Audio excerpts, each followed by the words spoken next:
Yo, yo, yo, yo, what's going on? Like, comment, share, subscribe, the usual. You know how we do. And yeah, just wanted to make sure everyone's doing okay, enjoying life and all the good stuff. And yeah, tonight's going to be the last one about J. Cole in a while. I don't want to. It's kind of funny. I actually didn't want to review the album at all, but after I listened to it, there's so many interesting things about it, and I've kind of found him interesting as a person, as a phenomenon, as in not interesting because I particularly like him, but interesting because I think psychologically he's um very instructive. Like he's such a particular recognizable personality, and I think there's a lot of teachable moments in his career in this album. So I've been playing kind of catch up with J. Cole. When we did the mixtape review, I had a limited exposure to him, and then I heard this album, and it was kind of interesting that a lot of things that I was saying in the mixtape review that people were saying were too harsh. Suddenly, people all over the internet were saying after the album. But interestingly, the album I thought wasn't as bad as the mixtape review. We did a review on Champagne Sharks, the main podcast of the album, and we're gonna do music reviews there going forward because one thing I've noticed is that it's just too hard with the copyrights to try to do stuff on YouTube. It's just a pain in the ass. So if you like our music reviews and stuff like that, movie reviews, things of that nature, by all means, listen to us at Champagne Sharks. Go to champagnesharks.com. All the links are there. But we have a free podcast, and then we have our paid podcast, which is you can subscribe to patreon.com/champagne shark. The best part about becoming a subscriber, besides the free podcast, besides the bonus podcast, like the bonus podcast, all that stuff is great. It's a great part of being a member of the podcast. But our feed, our podcast feed that we give you a link to a podcast feed over at the Patreon. And if you go there, you get a feed that has both the free links and the paid links. So you don't have to have one podcast for listen to the free episodes and then another podcast for the paid episodes. You will get single stop shopping. You will get all the episodes paid and free on one podcast. So I think that's pretty good. I think that's something that you guys can enjoy. It's $5 a month. More if you want to support us more, but $5 a month, that's not bad.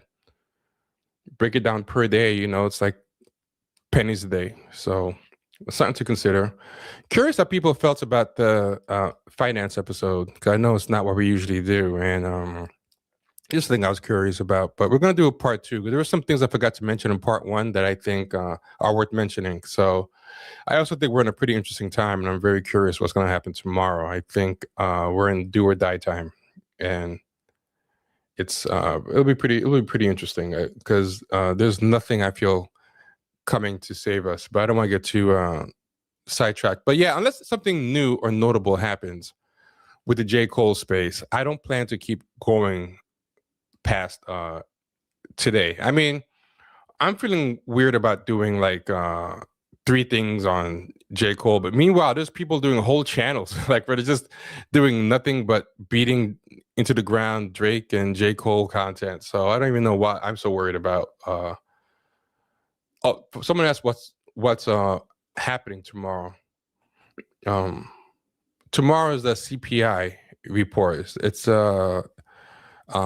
inflation report, and basically everyone's looking for any reason to get scared. So the sentiment right now is so bad that we're almost better just having no news at all than any news. Like basically, unless news is especially good, even when it starts out good, if people sit with it long enough, they start getting scared. And I think pretty much the longer anybody sits with any news, basically, I don't think anything's happening unless there's like a messaging or narrative change. And I don't think One of the problems is, God knows why. I have no idea why this is the case, but for some reason, Elon Musk inspires confidence in a lot of people. He attracts scorn in a lot of people, but there's a lot of people who just kind of dick ride him in a way that just makes no sense to me. And it was especially true before he really made it obvious what a dummy he is.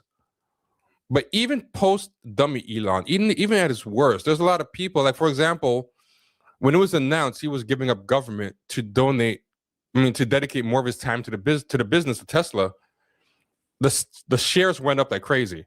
And to me, I'm like, that's the worst thing. I'm like, that guy's a freaking idiot. Like, if I was a Tesla investor, that's the problem. I'm not a Tesla investor in the first place. So that's already the problem. I really think it's a garbage company. So it's already a selection bias. If you're like crazy enough to be a Tesla investor, you really don't think realistically or logically, so I guess I answered my own question. But to me, like, Elon coming back to the business is like the worst thing. Like, that guy is just a scammer, and we don't really need that right now. Like, because people are waking up to the scams.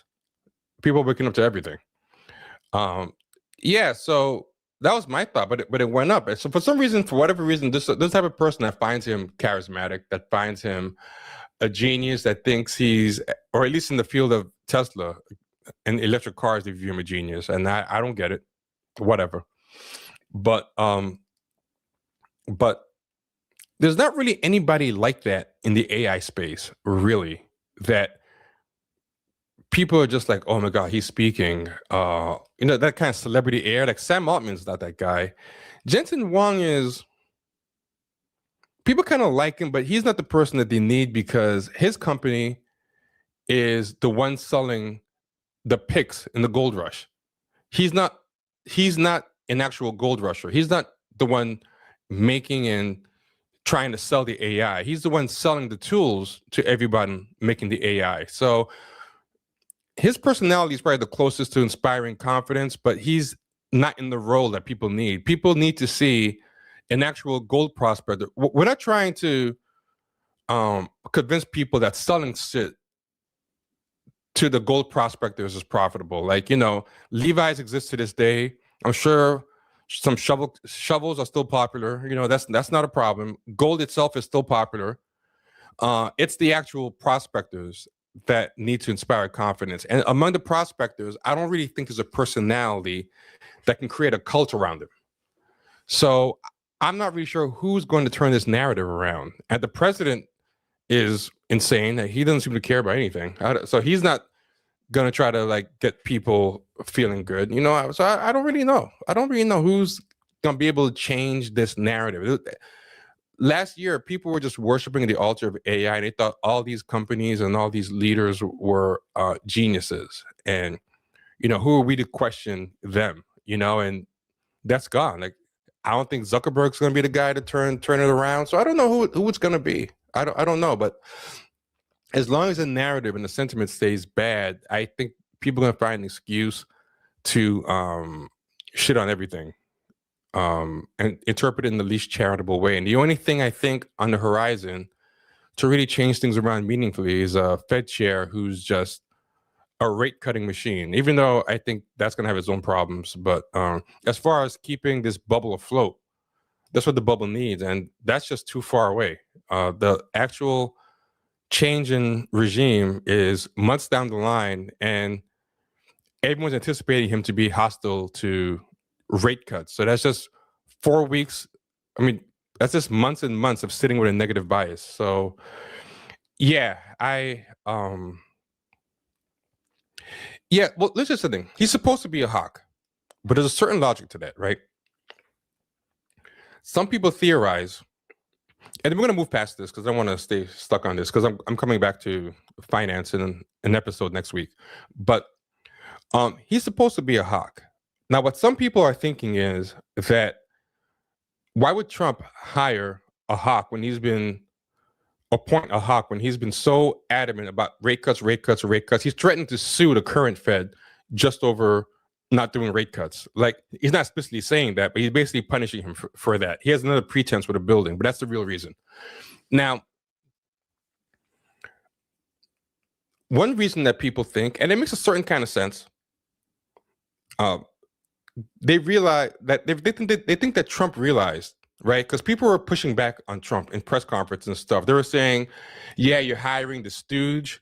This guy is just going to be your lackey. He's going to do rate cuts, whether it's good or bad for the economy. He's just going to tank everything." And then Trump came out and made an excuse like, "Oh, the guy that I was planning to appoint, we decided he's too valuable to us in the White House. We can't lose him in the White House. He's too valuable an asset." So he kind of backtracked off the guy. I forget the guy's name. Someone out there might know it, but I'm just drawing a blank. I have a lot of stuff in my mind. So then they started thinking maybe what Trump is doing, if he gets somebody known as a hawk to go in there, and then that guy starts doing rate cuts, it's going to have more credibility because they're going to be like, wait, this guy's supposed to be a hawk. If he's doing rate cuts, they must be very financially necessary. It must be based on, good things, and it'll have the effect that he wants it to have. Like the fear is that based on the preliminary response, if he hires the blatant dove lackey, when the rate cuts do happen, they're not going to have the full effect he wants them to have. That's plausible. Maybe that's the case. But either way, what does that cause? That causes uncertainty. That causes two competing narratives until the guy shows up. Which theory is true? Is a theory that he's the hawk that he seems to be on the surface true? Or is the theory that this is a Trojan horse and he's sneaking in a dove under the guise of a hawk to fool everybody? Either one might be true, but for as long as we don't know when there's that uncertainty, the market hates uncertainty.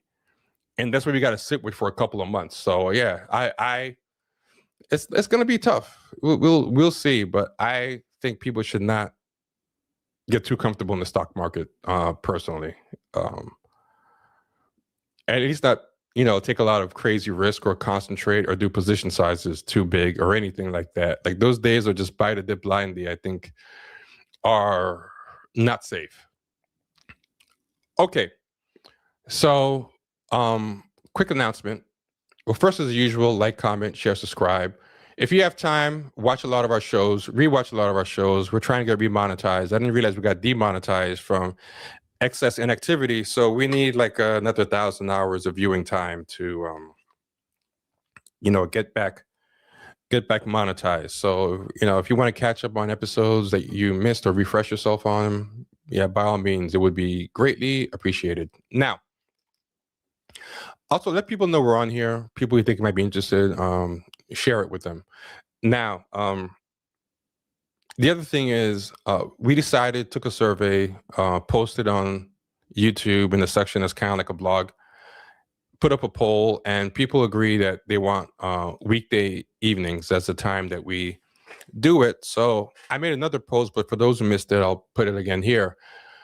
The other post is that we decided on Mondays and Thursdays at 7.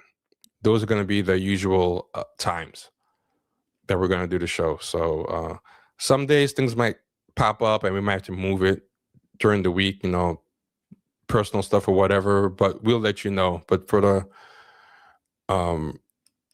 average week is going to be Monday through Thursday, 7 p.m. To the best that we can, we're going to stay to that schedule, and it'll create appointment viewing predictability. And we hope that you'll enjoy it. Now, let's see.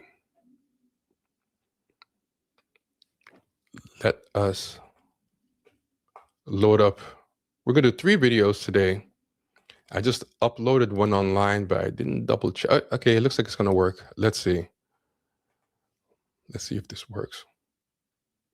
Your browser is having trouble sharing your video. Huh. Let's try something else. I was editing this video up until the last minute, unfortunately, so I didn't get a chance to test it. Bear with me. Apologies. We're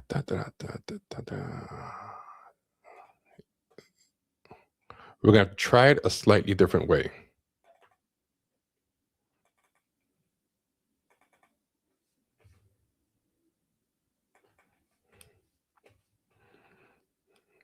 Please work. Please work.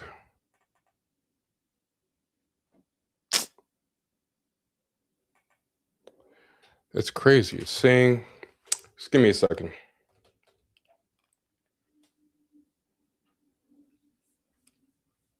Just going to try one more thing.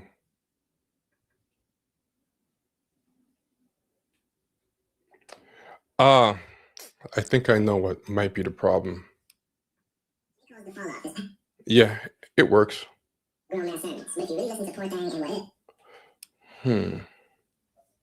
Just give me one second. This is not what I was hoping would happen, but hold on.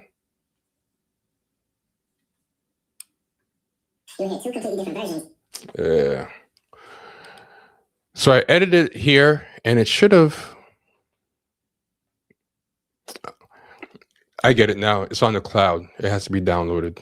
Okay, so you know what? While that's happening, what I'm going to do is go out of order and do something else first. Hey, Young, how's the music going? It's going okay. Let's see. So just a little change in plan. Give us a second.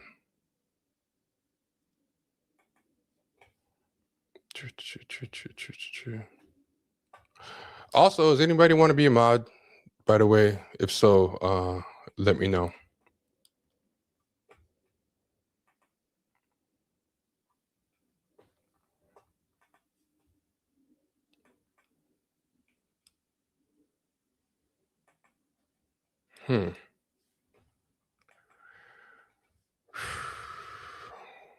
Okay, hold on one second. Everyone can see us okay, right? Okay.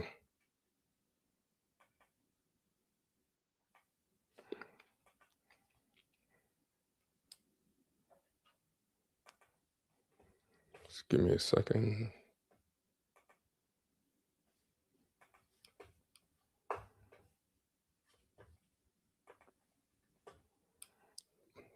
Apologies for this, y'all.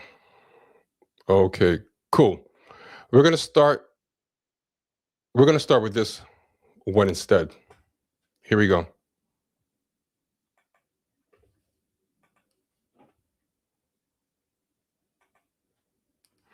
This is why I'll never listen to J. Cole's The Fall Off again. And this one is by, what's his name again? Bringing Down the Band. Now, this one was a pretty good one. This is one of the ones where I'm pretty much going to play probably most of it because I agree with most of it, but I like what he was talking about. So let's see. I will never listen to The Fall Off by J. Cole ever. Let me know if the sound's working.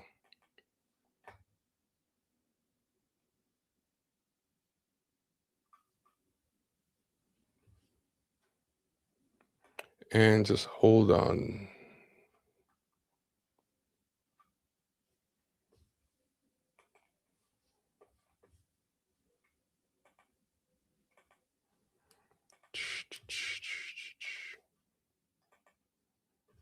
So here we go.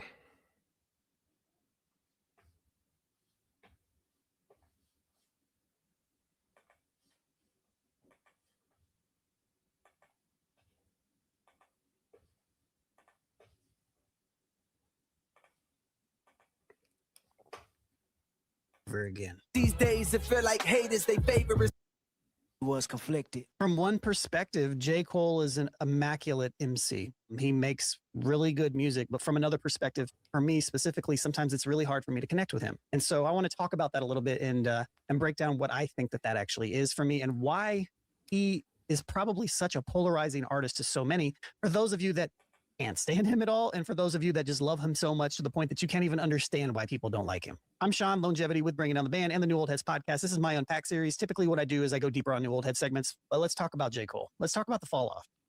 The Fall Off, I have listened to the project twice in full now, and the first time that I listened to it all the way, I came away feeling that from a technical standpoint, J. Cole is doing everything perfect. He's writing great songs. He's rapping really well. Fair. The songs are good. His singing's actually not bad. And even the beats are pretty reasonably good. Now, nothing production-wise stands out to me, but they're all like right where they need to be. And I think just it creates just enough space for like somebody that wants to pay more attention to the lyrics. It's nothing is like over the top. But I walked away from after, thinking that he did all these things well, also feeling like, man, I just don't have any inclination, any need whatsoever to listen to any of these songs ever again. Fair. Nothing like grabbed onto me and be like, yeah, you need to check this out again. And I sat with that for about 2 days. I have seen the discourse. Like, it's very polarizing discourse, and it actually made me pump the brakes on like making a couple of posts. It made me pump the brakes on like making a video on it, because I was like, man, I don't want to disrespect Cole, from one perspective. It's just that I want more from him. And, I sat with that for about 2 days because I felt conflicted. J. Cole conflicts me. I remember you was conflicted. He's not the only artist, not the only MC that conflicts me, but he's somebody that's really made me kind of dig deep a little bit and to try to figure out like, what is it about him and his music that it's not that I don't like it, but why doesn't it resonate with me the way that other artists resonate with me? Why doesn't he connect with me in a way that like Fonte connects with me? Keep it real, saying don't ever sell out. But how the fuck you sell out when ain't nobody selling? Or like Kendrick even connects with me. And the first thing that I came to was like, it's his personality. It's not necessarily that he's boring. I don't really like that narrative. And he's definitely. Well, it's kind of interesting because I'm kind of curious why he doesn't like the narrative, because I do think it applies. But anyway, vulnerable. He's definitely that as well. But I also don't feel like there's a certain level of depth to his like vulnerability. If I were to have like a complete non-nuanced conversation about J. Cole, then I think it would be really hard to criticize him because he does everything well. And I'm not going to sit here and say that he's not deep. He's deep in his own way. And I'm not going to sit here and say his beats suck, because his beats don't suck, but a lot of times they don't awe-inspire. And a lot of the stuff that he talks about in his stuff, especially from the Fallout perspective, it's just not challenging anything. It's just really, really good for what it is. But there's nothing that like puts it over the top is like, man.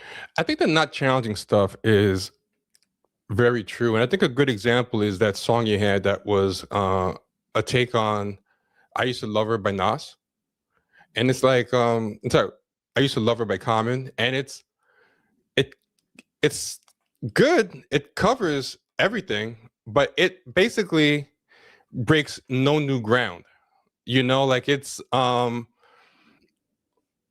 pretty much call it before. I've called his work Stranger Things rap, where I feel like it is to Stranger Things. I mean, it is to the 80s classic movies what Stranger Things. Sorry. It is to rap what Stranger Things is to 80s classic movies. You know what I mean? Like it's the exact same type of derivativeness, like the same but worse, the same but less than. And yeah, I mean, I can't argue with anything that he's saying. This is something I've never heard before. This is an idea I've never heard anybody do. And or J. Cole is really giving me this really deep, innate understanding of who he is as a person. Yeah, I think a great contrast to that is Kendrick Lamar's Gloria. Like it's in the same wheelhouse of I Used to Love Her, but instead of writing to hip hop, he's writing to his pen. He's writing to his pen, which is slightly different than what Common was doing, but he also flips it differently, where it's like you don't know what he's talking about until the very end. Whereas J. Cole's I Love Her Again is like note for note, like a redo, a karaoke, a cosplay, of what Common did. So I'd put it like that.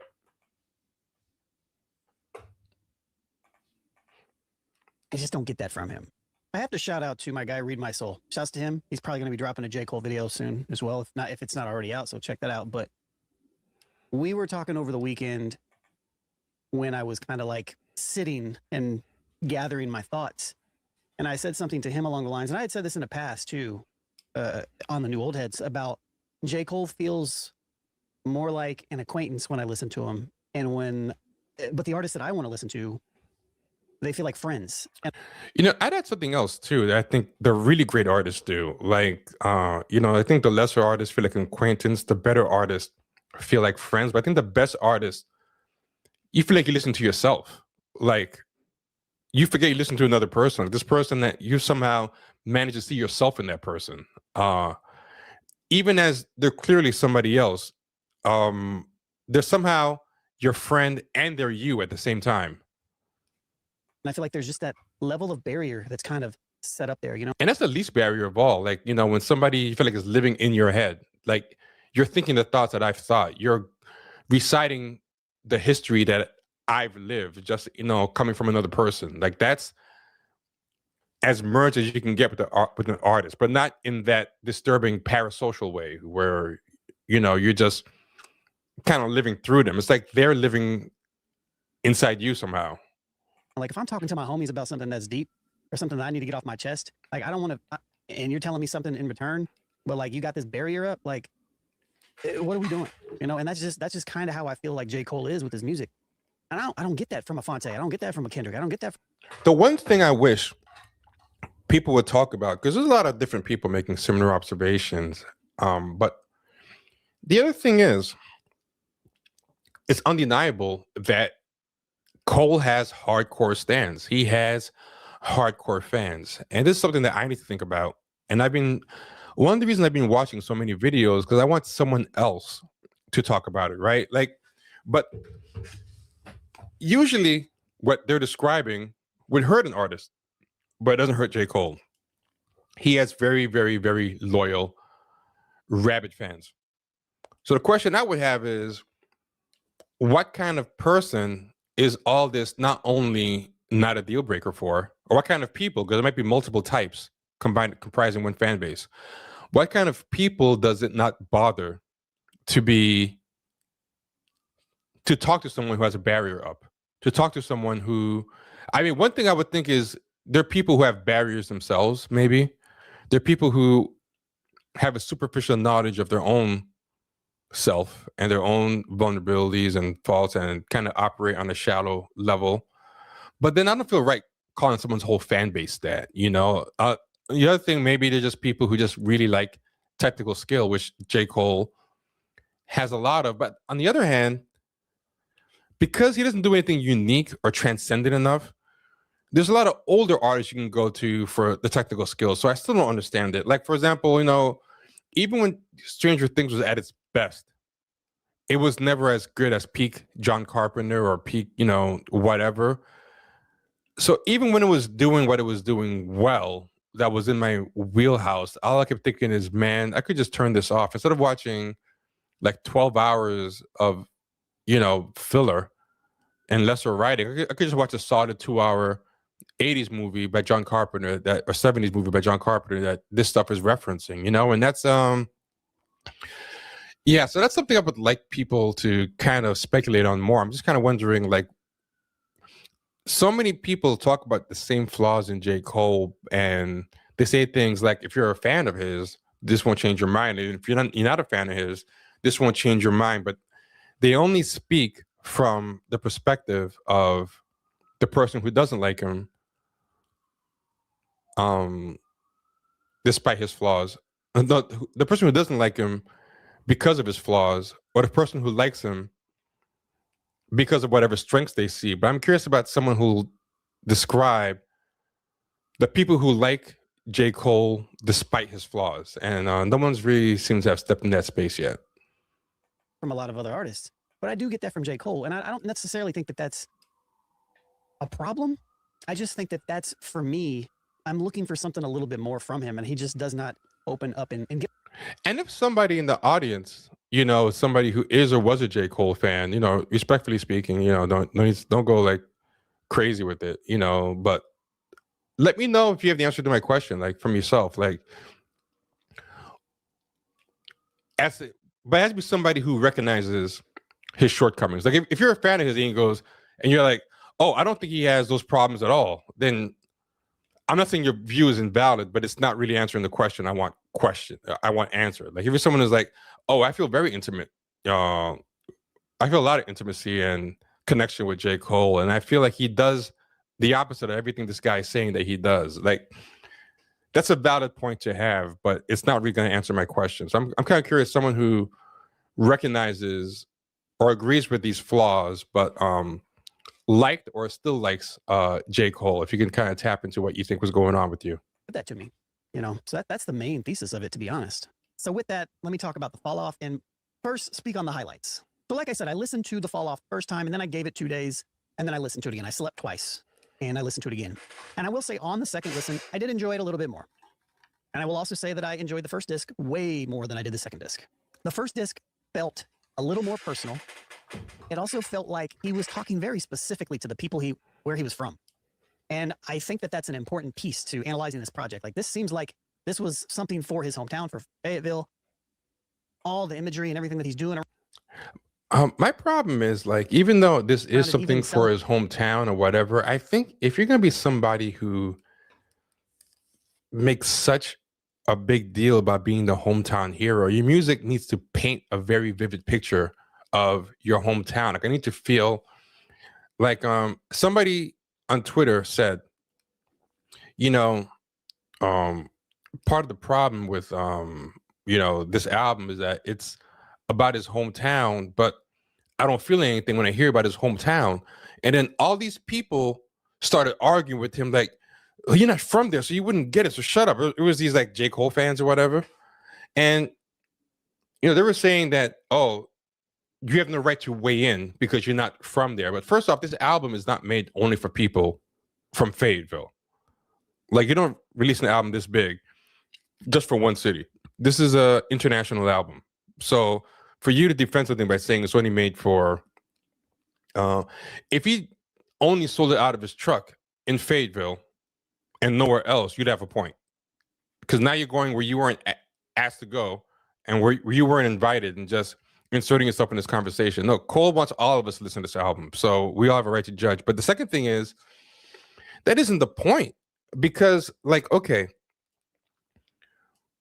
a lot of people weren't from Compton, but when NWA came out, they became fascinated with Compton, whether they were afraid of it, whether they were titillated by it, whether they wanted to live there, they wanted to visit it, they wanted to see what it was about.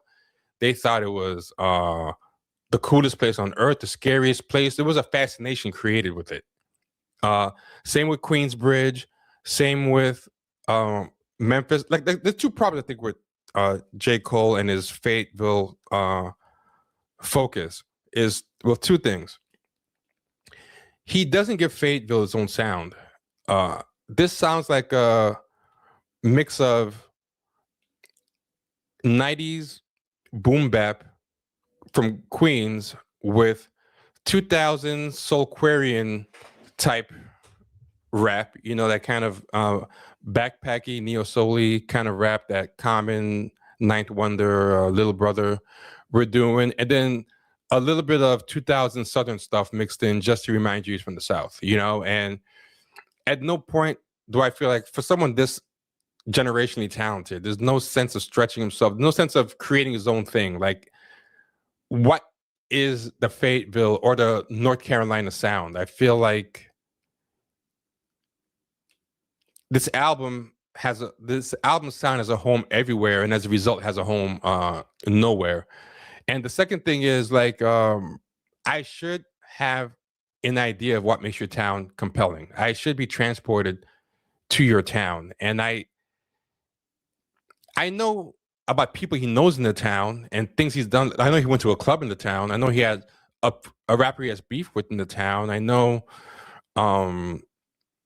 he had a friend in the town that went to jail and stuff like that. But I don't really get like a CNN war correspondent's bird's eye view of your town. Like, straight out of Compton, you get this cartoonish image. People could argue whether it's realistic or not, but you get a vivid cartoonish image of what they want you to think Compton is.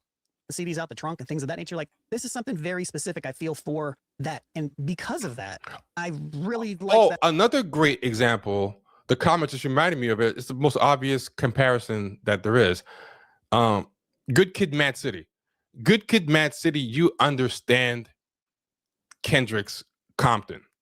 That's something bigger than Kendrick.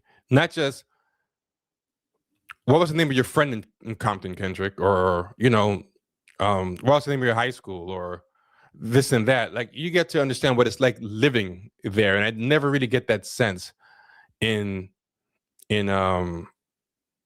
Fayetteville. Like it could be anywhere.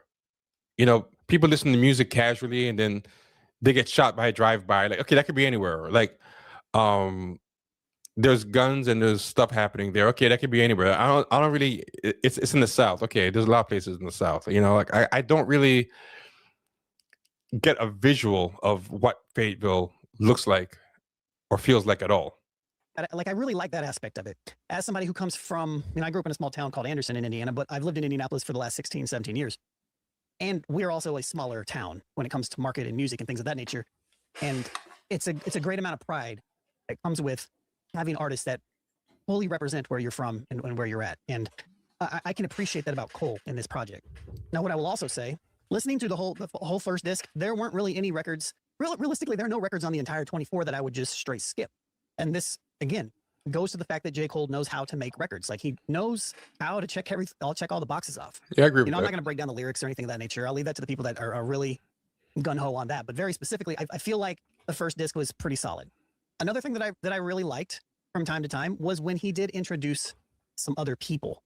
The Blunt's Road Blues is probably my favorite song overall. And the drastic change when Thames came in, it just broke up the monotony sometimes, which is just J. Cole's monotonous beats and his monotonous cadence in a way. And I don't necessarily say that in a negative way. It kind of feels similar to kind of like the same people that maybe don't like Nas, or maybe the same people that don't like Black Thought super crazy, right? They have very particular types of flows. They don't really do a ton with them. And I feel like J. Cole does more than that, but because of the way that his production is, I feel like even though he varies more with his delivery and the things that he does with his voice, his beats kind of bring him down a little bit farther than some of these other artists. But when he does feature different people, it does bring that monotony up, and it does make the project feel a little bit better. And it's interesting. There are people who have done single voice albums before, or like most single voice albums, but they either have different sounds, like the club bangers, the introspective bangers, the ballads, the day in the life songs, the lyrical miracle songs. And I feel like what hurt Cole wasn't just that it was just one voice throughout the whole album, but that it was one mode. He had like one speed really going through the album with slight variations, not drastically different enough variations. And it was a double album. So even if it was tolerable for one album, like 2 albums straight, that is a lot to ask for people to sit through. I wish he would have done that a little bit more. Now, even though I know that disc 39 kind of has a theme in itself of paying homage, there's the record that samples Common and Dilla doing the Tupac and Biggie reinterpretation of if their life would be different if they lived type thing. I think in general it's kind of clever. There's the DMX reference, there's the Nas reference, there's the Mobb Deep reference, or the Outkast. There's a lot of like paying homage to a lot of stuff going on in the second record. But ironically, even though he did these records pretty well, that was also what helped me kind of understand why I don't gravitate towards Cole very much. It's because he doesn't really have any original ideas. Yes. Everything on this entire project has been done before and been done better. I get the same thing. Yeah, and if you listen to our review of this album, we say pretty much the same thing. But I like how concise and fair and diplomatic that he's being about it. Yeah, but everything that's kind of being done was done by someone else better, and I don't really get a sense of what he does better than anyone else. Feeling from J. Cole sometimes, and especially with this project, that I often get with Logic, in the sense to where like Logic is a really good MC, but he just sounds like he's mimicking other people, different styles and all this other stuff. J. Cole doesn't mimic the styles necessarily. He does it in a way that is more in a like paying homage type of way, but it doesn't feel original.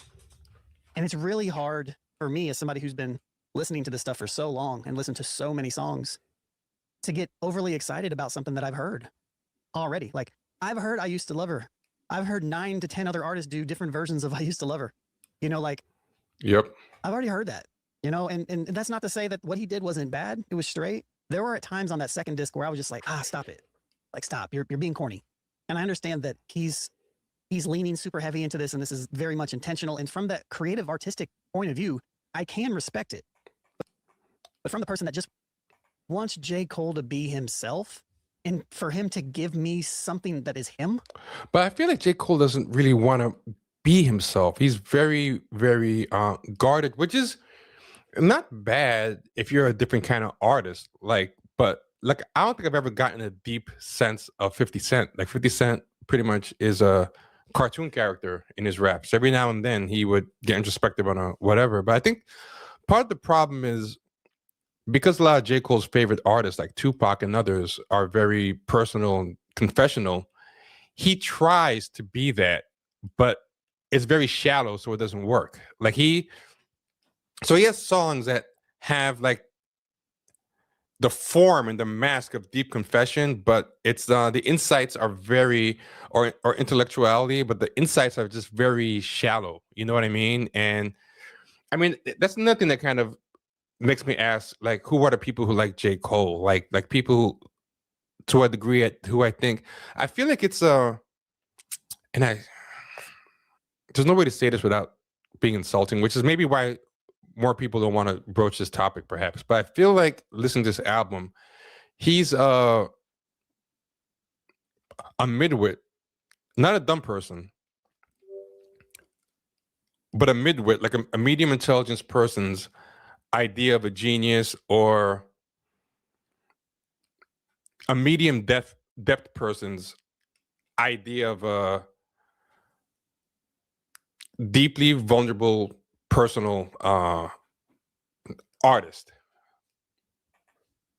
It's just annoying. It's like, give me you. Tell me who you are.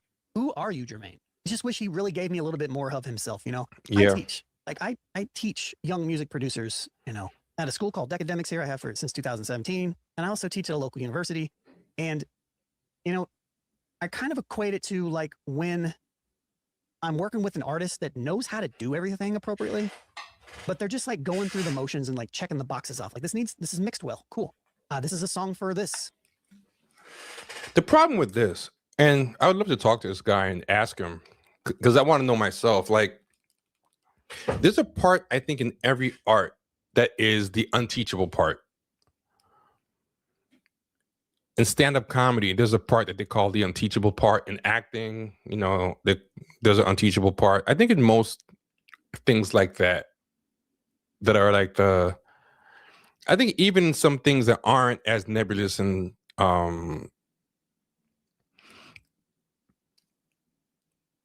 soft as the arts, I think even in the actual hard sciences, there's even a teachable part. Like there's a reason why two people get the same degree in, you know, the same discipline, but one of them is innovating and the other person is just a senior engineer implementing someone else's vision. Like everything has an unteachable part. And I feel like Cole is somebody who has 200% mastered the teachable part, to the point that he's kind of compensating for the fact that he's super underdeveloped in the unteachable part.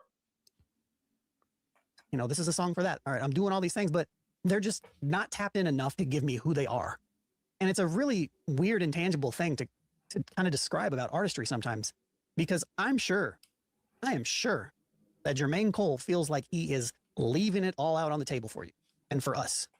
And I do kind of feel that he thinks that way. Like, I don't think it's that he's consciously holding back.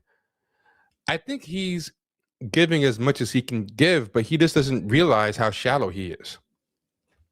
I think some of us just live with a little bit more of an empathetic nature, or request and demand more from the people that we allow into our lives. And I think now, in a time where time is scarce, scrolling on our phones, we're busy all the time, running through this capitalist world trying to keep up with everything else, I'm looking for things that will enrich my soul, my spirit, and everything that I'm doing from the time that I'm awake to the time that I go to sleep. This I kind of disagree with. Like, I can't live in depth all the time. You know, like I can't live in escapism all the time either. And a lot of people can. You know, I think you need your balance. There's times I want to have escapism. There's times I want to deal with something shallow. You know, I just don't want to have searing, confessional, deep thought all the time, especially as someone like me. I'm an overthinker. and I think sometimes I have too much empathy for stuff. I said I don't always want to live there. I would say the difference for me is that I don't want to waste time listening to fake deep or fake introspective or fake innovative stuff. Like, because what you end up doing is getting the worst parts of both with the good parts of neither. Like, you get the pretentiousness and the heaviness and whatever of depth, but minus the real depth. And you get the shallowness of the escapist stuff minus the fun. You know, it's that's my problem. I don't want to listen to uh shallow stuff masquerading it's shallow or derivative stuff masquerading as deeper or innovative. And if you, in the music that you're making, are not being 100% authentic and giving me exactly the amount of emotion and openness, and you're not pulling from yourself in the way that I feel like I can directly connect with, I'm going to move on from it. And I don't know if I. And again, this is very true and explains him, but I just can't help wonder. There's a lot of people who are loving this and want like 5 more of this, and they don't want him to retire, and they've swallowed this style for every album he's done. So, while I agree with him, and he never promised to explain this, so I can't make this a fault of the video. He's not doing anything wrong, but it's just a personal kind of fixation I have as I'm just trying to figure out what are people connecting with. But the problem is most J. Cole fans you meet, I don't really find a casual J. Cole fan. They're either think he's mid to bad, that's what people think, or they think he could do no wrong and he's like the second coming. So like there's nobody really to that, like they don't seem to even really understand what they like about J. Cole. Like they've made this stand-in for J. Cole, this image of J. Cole that is, I don't know where they got it from. I don't know if my eyes are flawed and I just can't see it. But you know, I can't really get a sense of what it is I really like about J. Cole because their standard of him is so ridiculous that I can't recognize the artist that they're describing. Describe that super well, but that's what I feel from him. And that's why it's very easy for me to skip through his music. That's why it's very easy for me to say, this is really good from a technical standpoint. But I know, and I have mentored artists that are very good from a technical standpoint that have nothing underneath it, that even know how to feign emotion. They even know how to. Yeah. I mean, maybe, but then again, why? Like, I mean, to be a fan of the person, you pretty much have to be happy to follow his journey and root for his success. But there's a million artists out there. Like, I think this is an answer that just restates the question in another way. Like, it's okay, so you're happy to follow his journey, root for success. There's a million people. There's even so then why him? Is it just because he is successful? And if it's because he's successful, people had to buy his stuff to make him successful. So even if you're saying they just like him because he's successful, it doesn't explain the people who made him successful. You see what I mean? Like, I appreciate the attempt to answer, but I just feel like it puts me back at square one. To emulate different emotions and empathy. There's one of these records on here where you can hear Cole like getting loud and he's doing all this stuff and he's going into it. And I'm thinking to myself, I'm literally thinking to myself, he's just performing. This isn't emotion on a track. This isn't him about to cry. He stopped doing, I think it was on Quick Stop. He's gonna stop doing that and then he's gonna walk off and like, what'd you think of that one? It's not real emotion. You forget who you is and you forget who you ain't before you know it's a trap. Inside that picture you paint. For some of us, we can just spot it. And it's just so easy. And others were just like, nah, he's checking the boxes and that's good enough for me because it's better than this over here. And in some ways, I feel like that kind of devalues art in itself. You know, sometimes we see these narratives, you know, like J. Cole is for people that read. Sometimes I feel like J. Cole is like for the people that want people to think that they read books. Like they have a bunch of books in their house, but they don't actually read them. There's a difference between reading and comprehending and just reading. Okay, I mean, I think that comes close to trying to answer it.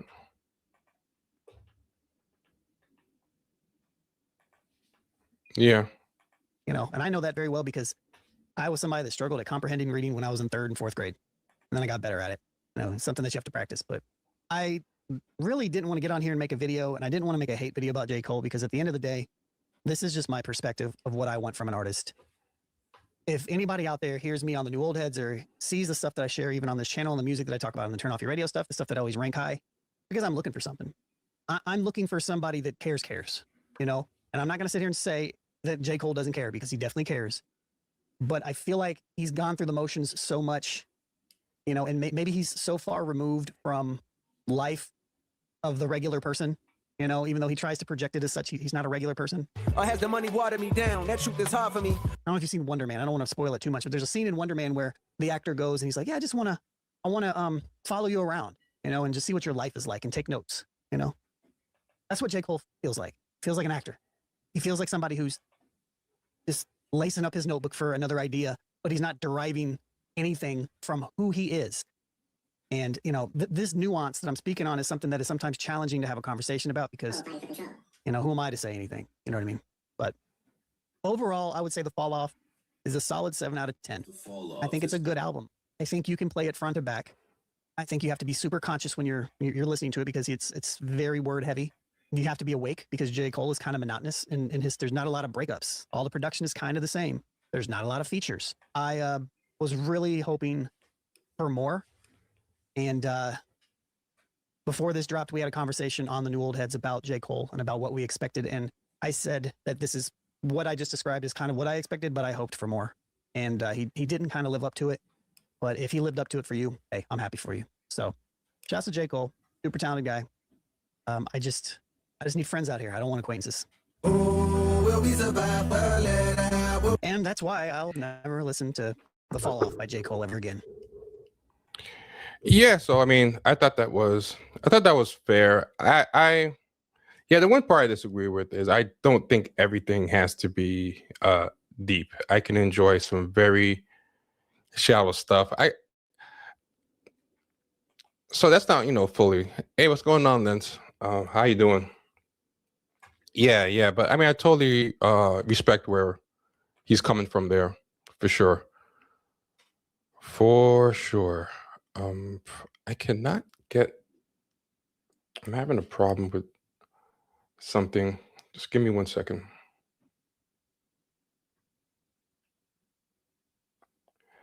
So I edited a video that I wanted to react to, and I'm having trouble getting it working. I thought I could work on it in the background while I was talking to you guys, and it's just not happening. And what I did was I tried to take other people's videos and edit them down so that it could very easily, I wouldn't have to jump around to the good parts. I can just let it play, and it's already edited down to the parts that I want to discuss. But yeah, this is just not cooperating. So give me just 1 second. I'll get it all worked out in a little bit. I think, in fact, I know what the problem is.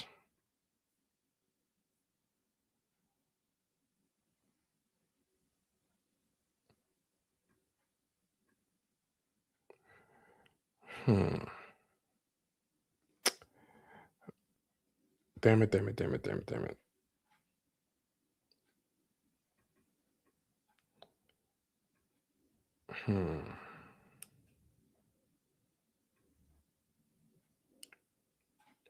Okay, I think I have what needs to be done. So it's 2 more videos that I want to discuss. They're both in the description.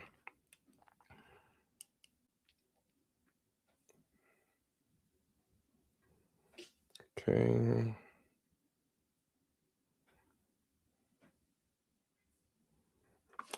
I think this will work now. So let's try this real quick.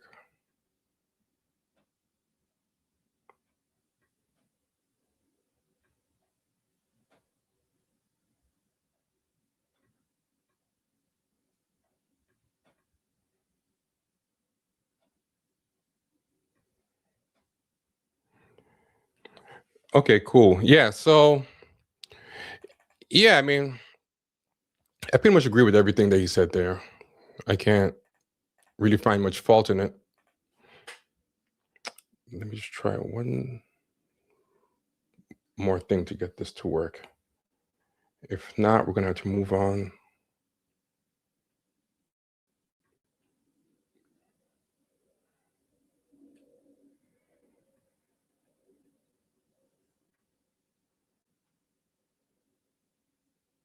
Hmm.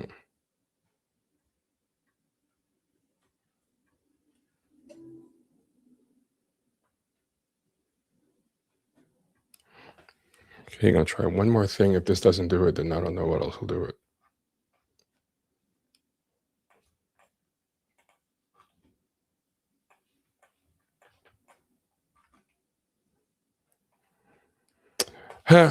Oh well, forget it. I'm about to go straight to the videos themselves.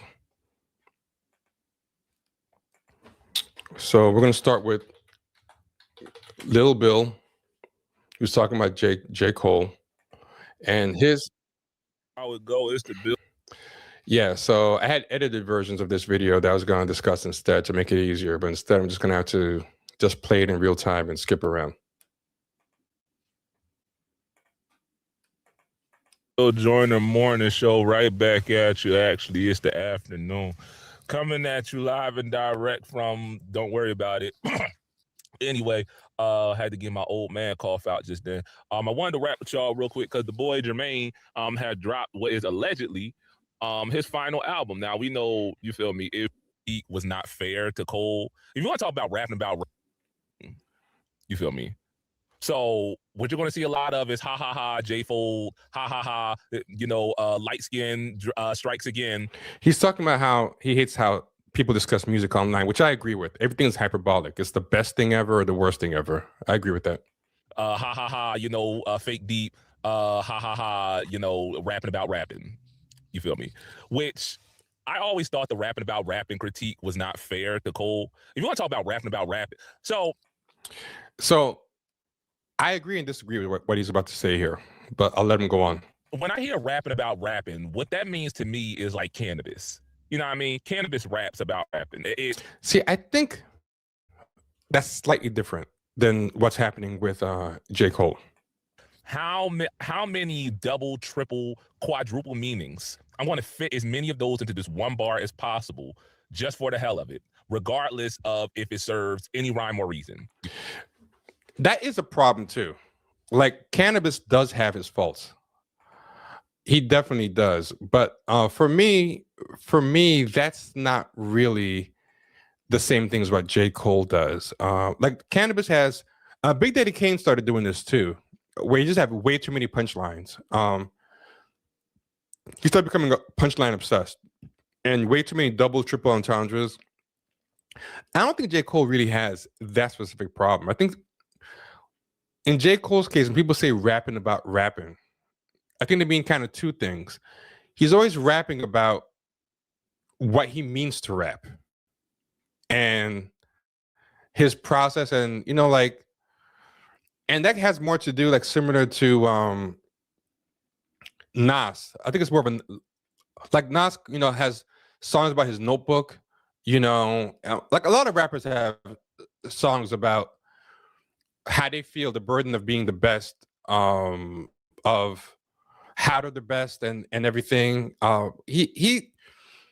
His rapping about rapping is in that category. It's not in over rapping where he's like, so I think he's right, but he's misunderstanding, because I think, and this is in his defense, to be fair, rapping about rapping is pretty vague, and I'm guilty of using rapping about rapping, and I think it's fair to make this confusion because it's a vague term, it's a vague phrase. So what I would say is this: when I say J. Cole's rapping about rapping, I don't mean that he's ODing on the double and triple entendres and whatever. I mean, arguably, you might think that. That's not my particular thing. I mean two very particular ways. One is that he just raps about his place in rap too much. He just raps about being a rapper, how he was destined to be the best, how he's the greatest who ever does it. Like, I'll give you an example. Michael Jordan and Kobe Bryant are super obsessed with basketball, and they're clearly obsessed with their place in basketball very much. So if someone just says, "Hey, I don't like LeBron because he's too obsessed with being the best," right? And he's always like, playing like he wants to be the best. Someone could be like, "That's crazy. All the greats are obsessed about being the best," and play with that in mind. But if I get more specific and I talk about the difference is they just did the best they could do, whereas in the specific way that LeBron does it, he's always talking about being the GOAT. Like he's very, very, very obsessed with being the GOAT and forcing the conversation around it. He's always wanting people to call him the GOAT before he's even done. He threw a party for himself and he brought 3 GOATs. He's always talking about GOATs. He's been recorded saying stuff like, "Yeah, that thing I did right there, that there might have made me the GOAT." And he's always playing with self-handicaps. Like Kobe and Jordan like just did the best that they could do and just, competed really hard. Whereas LeBron was almost kind of afraid to compete. He wanted to be the best, but he was afraid to try and fail. So he's always forcing conversations about being the GOAT, and he's always trying to find super teams, look for people to blame when things don't go right, make scapegoats, get people fired, always create narratives around how he's the GOAT. He's more concerned with looking like the GOAT than actually just going out there and competing. And I think that's the difference. Like the people, so like on one surface saying, "Hey, he just is obsessed with being the best," is similar to he's rapping to be rapping, as in when you frame it that generically, it opens the door to what Lil Bill is saying here. But I think when you put it more specifically, like he's obsessed with appearing like the best rapper all the time. And his rapping about rapping is very much about impression management, this kind of self-obsession, this insecurity, this overcompensation. And he's trying to have high ambition, but with minimized risk. I think it paints the picture more clearly. The second way I think that he's guilty of rapping about rapping, what I mean when I say he's rapping about rapping, the second thing is he doesn't do songs about his life or songs about the real world. He does songs about songs. Like he's rapping, he's making rap songs about rap songs that are about the real world. So Mobb Deep's songs are about something that happened to them or something that they wanted to convey in the real world. J. Cole's Mobb Deep homage songs they want you to know that he listened to Mobb Deep, that he's a Mobb Deep fan. He's about wanting you to know he has great taste. So it's like 2 degrees of separation from reality. And I think even if people don't consciously frame it that way or realize that's what they're thinking, I think that's what people mean when they say his form of rapping about rapping. Like what he's describing with cannabis and Eminem, that's like being overly obsessed with rapping, like rapping for rap's sake, and I don't think that's really what J. Cole's doing. I think J. Cole is doing image and impression management. He hasn't lived life, and he got famous before he really lived life. So the only thing he has to go really on is the music he listens to, because he's uncomfortable with being famous. That's very clear. Like he's always trying hard to portray a regular guy image. Like that recent thing he did with selling CDs at the back of his car is a perfect example. So he doesn't really want to rap about the life of being famous. He doesn't want to be one of those bling and flossing rappers that's talking about his cars and being rich. But his pre-rich life was kind of boring, and he just seemed like someone who didn't really go outside that much or live much life. He just listened to a lot of music and played some basketball. Feel me? Eminem had that habit back in the day. You understand what I'm saying? That's what rapping about rapping is to me. Cole, to me, his strength has always been not just as a storyteller, but in his style of storytelling. I've said this before. Matter of fact, I said it this morning on Main, is that J. Cole, to me, J. Cole is the same type of rapper that Nas is. Not near the same caliber, don't get me effed up, but they are the same. They take the same approach, at least insofar as their method of storytelling. If you want to, I use this. You see, now I agree with that he's a lesser Nas, but I also think that answers the rapping about rapping thing, because I think he raps about rapping the way that Nas occasionally raps about rapping. The problem is Nas is just better at it, and he has more modes. He doesn't do nothing but rapping about rapping. But I think J. Cole's form of rapping about rapping isn't Eminem's form of rapping about rapping, or Cannabis' form of rapping about rapping. I think it's more Nas's form, like this kind of messianic aspect to what they bring to the game. Jay-Z flirts with that too. Like Jay-Z says things like can't leave rap alone, the game need me, like, you know, and he calls himself Jehovah, you know, like he's God's gift to rap. I think with people like Jay-Z and Nas is that, first off, they can justify it more because they're more unique. They have more of their own style. They have more of a charisma. They have more of a depth to them. And also they have more modes than I think a J. Cole has. But I think he's kind of answered the objection himself without realizing it here. Like I think it's not that J. Cole doesn't rap about rapping. Instead, he's like Nas. It's that he raps about rapping, but in a degraded way of how Nas raps about rapping. Like he does it too much and not as well. Analogy for with the NBA, right, is that if you put Drake and not Drake, if you put Cole, and because Drake is Diddy, that's who Drake is, in so many ways more than just one. But if you put Cole and Nas side by side, it's like putting Mike and Kobe side by side, or like Kobe and Tatum side by side. Same kind of player, not the same caliber though. You understand what I'm saying? One very obviously modeled their game after the other, and it don't take a rocket scientist to figure out which one. So I say that because I agree with that, but I think that Kobe is way closer to Jordan than J. Cole is to Nas. But the Jason Tatum one, I think, works better. I think the gap between Jason Tatum and Kobe and Jason Tatum and Jordan is much bigger than between Kobe and Jordan. I think is closer to what J. Cole is suffering from. Like, Jason Tatum has like no memorable moments. Like he's totally kind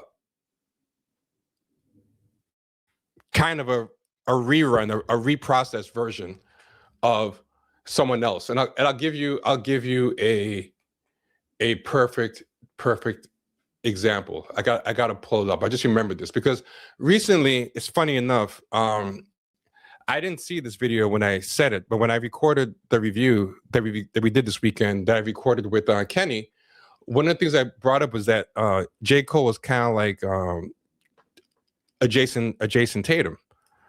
And after I said that, somebody showed me something. And when I saw it, I was like, oh crap, this is exactly what I mean. And I'm going to put it on the screen right now. Check this out. So somebody sent me this, and I thought it was great. They sent this to me, and it totally captured what I was talking about. This is Jason. I never knew Jason Tatum did this. So I said this before I even saw this proof, but check this out.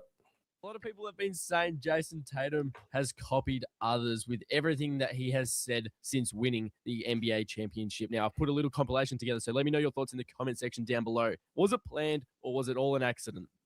Kevin, 11-time All-Star, League MVP, Defensive Player of the Year. Now it's time to add to your resume. NBA champion. How does that sound? Man, I'm so hyped right now. Anything's possible. Anything's possible! Just what's it feel like to finally be a champion? Oh my God. It's a surreal feeling. We did it. We did it! Oh my God, we did it. Everybody wants to know what I would do if I didn't win. I guess we'll never know. I know everybody will wonder what would happen if we didn't win. I guess we'll never know.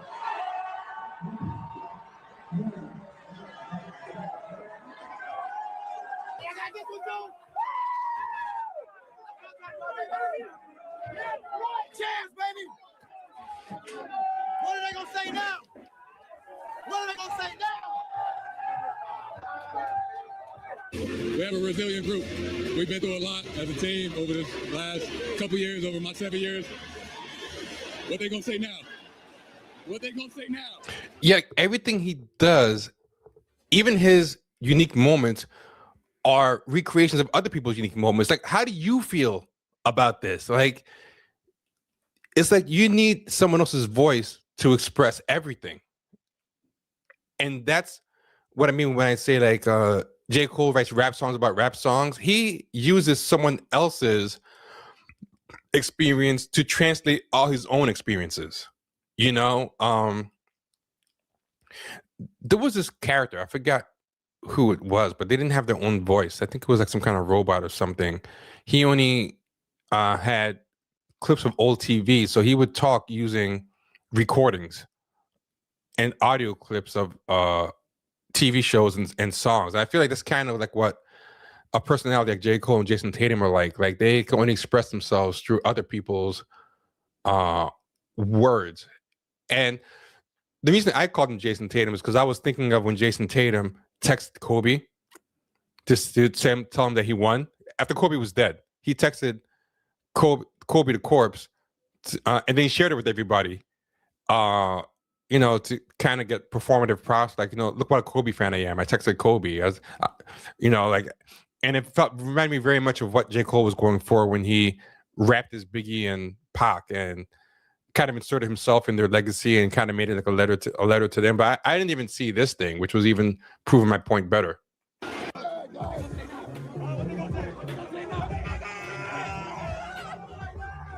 Yeah, I think it was Bumblebee. That was missing from the resume. It's on the resume now. What a difference that will make in their confidence. Oh, it certainly will. But the expectations and the pressure for playing for the Boston Celtics. Jason, I'm curious to know what you said to Deuce after this, but I guess I'm more curious. What did Deuce say to you? He told me that I was the best in the world. And I said, "You damn right I am." Yeah, it just seems like, you know, what were you doing? Like, it just seems weird to me. Like, who are you? It's very bizarre. So like, in that sense, you know, I think the Kobe thing is not quite right. Like, Kobe is very much like a carbon copy, a lesser version of Jordan, but the gap isn't that different. And Kobe has enough original contributions. You know, Kobe's shoe is iconic in its own right, in a way that LeBron's isn't. Kobe has his own iconic moments, the holding, the trophy, the head fake with Matt Barnes, where he has his own original contributions too, and he has his own moves that Jordan didn't have, even if he has also a lot of moves that Jordan did have. You know what I mean? Anyway, back to this. So let me use this example. So, because Kendrick is another great example of a top tier storyteller, right? But his approach to storytelling is different from Cole's in that, like, if you take, for example, tracks like Duckworth or you know, Gloria. I'll use some more recent tracks, you know, Man at the Garden, Gloria, you know what I mean? Specifically. These are tracks that and I've always said this about Kendrick, and many others will say this as well, is that listening to Kendrick tell a story is like watching a movie. You feel me? For better and for worse. You feel me? I am a passive observer. You feel me? I feel like Kendrick is telling me something more so than he is talking to me, if that makes any sense. Cole, on the other hand, when Cole tells a story like, hey, yo, you know my boy, Badger, from back in the day, yeah, that nigga got locked up because he got caught with, a glass dildo. I kind of disagree with this slightly. Let me just back up what he said. Yo, worse. You feel me? I am a passive observer. You feel me? I feel. Is he? I don't think it's that you're just a passive observer with Kendrick, and 'cause I think we're describing the same thing in both cases. I think what's a better way to put it is that you connect with what Kendrick is saying, and you can remember your own similar story from your life based on what Kendrick is saying.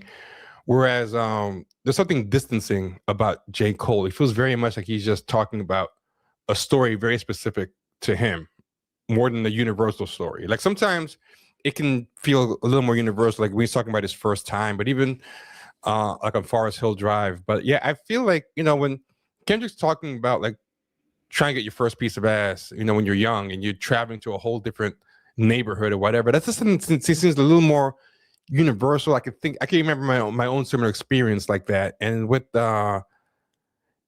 J. Cole stuff, like when we've talked about his friend who went to jail and whatever, it just seems like a lot of inside baseball in a certain way. Like Kendrick can somehow be super hyper specific, whereas like if you're from Compton, you really know what he's talking about. But he's also rapping from any hood USA, and in a way that I think a lot of people, even not from the hood, can kind of relate to certain things, even if you don't relate to the idiosyncratic personal specifics of Kendrick. Whereas I just feel like because Cole doesn't have that depth or insight, there's not that deeper, he only has the hyper specific me part of the song and not the universal part. Like the passive observer part to me doesn't make sense because you're being a passive observer to both. I don't understand how the J. Cole version is not also calling you a passive observer. I think if anything, Kendrick is the opposite. You're not a passive observer. You feel invested.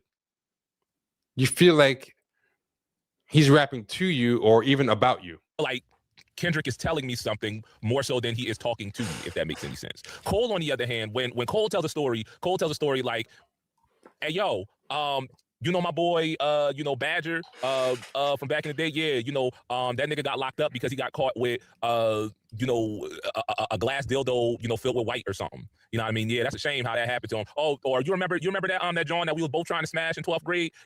Yeah, I mean, I think maybe he's trying to say the same thing I'm saying, but I just think him talking to you in passive observer to describe Kendrick, I think makes it kind of confusing. But I think he's just trying to say like, Kendrick talks about something that you can relate to or you can kind of insert yourself into, but J. Cole talks about something that's very specific to him. It feels like inside baseball. And but that I think counts more as passive observer than what you're describing. Like, I don't think what he's describing by Kendrick is passive observer. I think this is passive observer. You're just there observing somebody talk about something and you have no connection to it or even understand it. Yeah, I went to the mall the other day and I saw her, she working at the Coach store at the mall now, you know what I mean? That's what I feel like when Cole is telling a story, is we're having a conversation. You get what I'm saying? That's the way that he tells a story. Nas does the exact same thing if you're familiar with Nas. So I say that to say the rapping about rapping critique has never been accurate, it's never been fair, in my opinion. Now, insofar I disagree. I think it is fair. I said this on main. It depends on what you mean by it. I'll say it again, is that it's a J. Cole album. You feel me? I don't say that as a slight, and I don't necessarily say that as praise. I say that to say whatever your opinions are on J. Cole, this album is not going to change it. You understand what I'm saying? Whatever you thought of Jermaine going in, you're likely going to walk away with the same impression. The reasons that you fell in love with Cole are all there. You feel me? On the flip side, the reason that you may dislike Cole are also there, or at the very least, he doesn't do anything to change your mind on why you dislike Cole. And then for niggas like me, all of the things that frustrate you about J. Cole are so blatantly apparent in this album. You understand what I'm saying?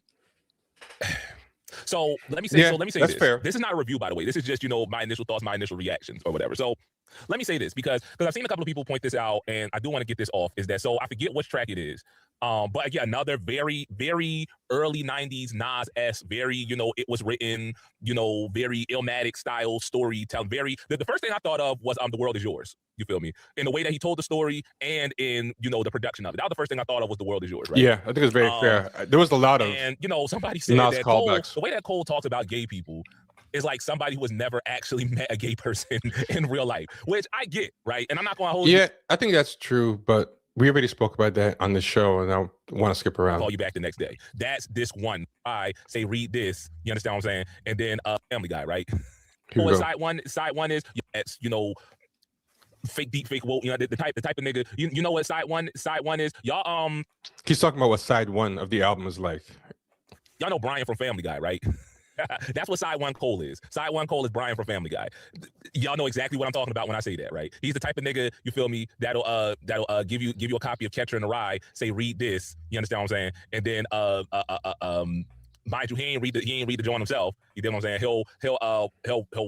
He'll give an oral report on the Cliff Notes version of the joint, and you'll fall in love with how smart the nigga is, and then let him hit, and then he won't call you back the next day. That's this one Cole. That's the type of nigga that he is, right? So I say all of that to say him talking about you feel me. I don't even think it was his homie in the whatever. My point being, I expect that from that Cole, right?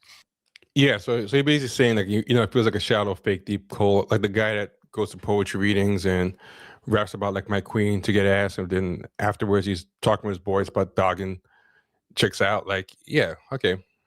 Now he's talking about what sides 2 is like. Since the first side was called 29, meaning what Cole was like at 29, he's saying that, I expected that from that Cole, but the second side is what I'm going to talk about now, which is 39, which is supposed to be him now.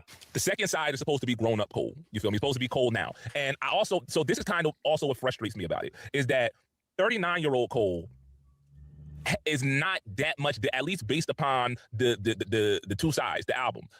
39-year-old Cole is not that far from 29-year-old Cole. You understand what I'm saying? 39-year-old Cole just probably actually has some gay friends. You understand what I'm saying? But it still feels like it feels like a nigga who wants to believe that he's matured beyond his fuckboy phase, but at the same day he still wants to reminisce on you know what it is. It's like your uncle or your OG or whoever or whatnot, you feel me, who say, yeah, you don't want to be out here, because I was out there when I was your age, you want to get you a good girl and settle down with her, because you don't need to be running around here, messing up a good thing. But at the same time, every time you talk to him, he want to reminisce about his whole stories. You feel me? Every time you talk to him, you want to talk about, I remember, I was messing with this one chick, and she, I remember back in the day, boy, man, my girls had girlfriends, boy, you know what I'm saying? And it's like, nigga, didn't you just tell me the other day to find somebody and settle down with them? That's what the second side feels like. You understand what I'm saying? Is somebody who's not quite ready to let go of, who's not quite ready to fully, he's consciously delaying full maturation. And I don't know why. Because he's scared of it, because I don't know why. I don't understand why. I don't know why. But he still insists on reminding us that he is that nigga. You understand what I'm saying? I'm still J. Cole. I'm still your but at the same time, you telling me that your fall off was inevitable. You understand what I'm saying? Like, just let your actions, just let your legacy speak for itself at this point. You understand what I'm saying? And I'm gonna talk about this more in another video.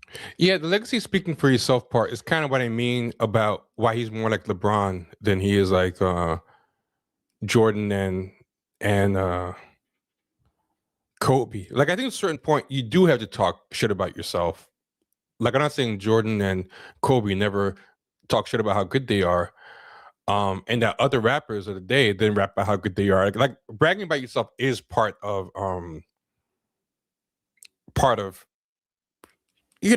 rap, but it's the legacy anxiety. Like, it's the legacy anxiety outweighing the competitive spirit that I think is the problem. That his rapping about rapping comes from this anxious, overcompensating place, and I think that's really what the problem is. Rapping about rapping. That we don't believe you. You need more people type of thing about this bragging that you're doing. That I got dropping on Maine sometime later on. So I'm not going to get too deep into it, but I do very much feel like his response to the beef is very much a source of insecurity for him, which is why he felt the need, you feel me, to qualify it again. You know what I'm saying? But while qualifying, double back and say, oh, by the way, I am still that nigga though. You know, if I really wanted to, I could really, you feel me, throw hands with both of them niggas. You understand what I'm saying? This part's 100% accurate. Oh, I just ain't, I ain't had time. You feel me? I ain't had, I ain't on that type of energy. But if I was on that type of energy, you know what I mean? Just, I ain't like that no more. That ain't me no more. But if it was, you feel me? If I was like that, you understand what I'm saying? I don't think I don't know if it's conscious. I doubt that it is conscious, but it's not by accident, right? Which now gets me into another aspect of this thing that frustrates me. Again, this is very much a J. Cole album. You feel me? Good, bad, or indifferent. This is very much a J. Cole album, which for me, again, considering that this is, if we're going to keep it a buck, 10 years worth of hype for this joint, it's underwhelming. I'm sorry. It's underwhelming for me. A little bit disappointing. I'm not going to hold you. And the reason why I'm disappointed is because of the mixtape. It's because of Birthday Blizzard. Oh boy, if he had came with that energy, and I feel like this one has.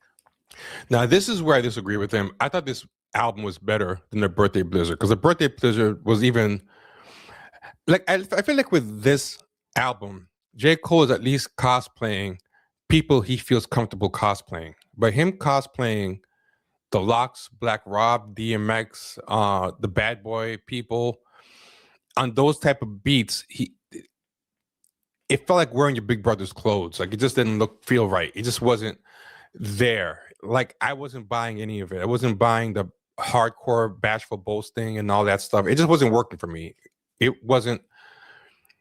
It didn't go for the jugular for me. It didn't really do much for me. Whereas I feel like at least with this album, he was producing his own beats, and the beats were reminiscent, and his version of beats and styles that he liked. His Queensbridgey stuff, his Ninth Wonder-ish, Dilla-ish, 2000 Soulquarian type stuff, his Common stuff, his Andre 3000 Outkast kind of vibe to cover the South. Like, he was in his wheelhouse a little bit more. So even though it was kind of boring, I think because he is kind of boring, it felt a little more authentic, even though at the end of the day it was still inauthentic. But like, I feel like he was able to sound more on beat on that one, because I think he actually felt the beats more than the other stuff, which I think he was just doing just to show that he could. My theory is that he finished the double album, he listened to it, and he's like, man, people are going to want some kind of response to the beef. Like, I don't think I did enough to acquit myself. It was a little too heavy on the, hey, I'm all about the peace, I'm a hippie thing. And I think he got a little self-conscious. So he said, hey, let me drop this first. That's going to fill that void and give people, I think it's more of what he was saying before, like, hey, guys, I could do this if I wanted to. So it's like, hey, this album that I'm going to come out is going to come out.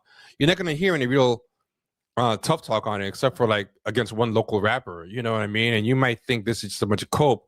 So let me just prep you with this first, so hey, if I wanted to, I could have brought that energy. And I'll even wrap it to beefs that people typically associate with gangster rappers, to show you I can do that well. So when you get this kind of Soulquarian Increase the Peace album, you won't judge it too hard, because you'll have just heard this. So I personally didn't think the mixtapes were that good, or he felt comfortable, wearing his Big Brother sneakers or whatever. So I strongly disagree with him on this, but it's his own right. He has a right to think it. Like, I can't tell him not to think it. I can't tell him that he's wrong. Music is subjective. I'm just saying I disagree.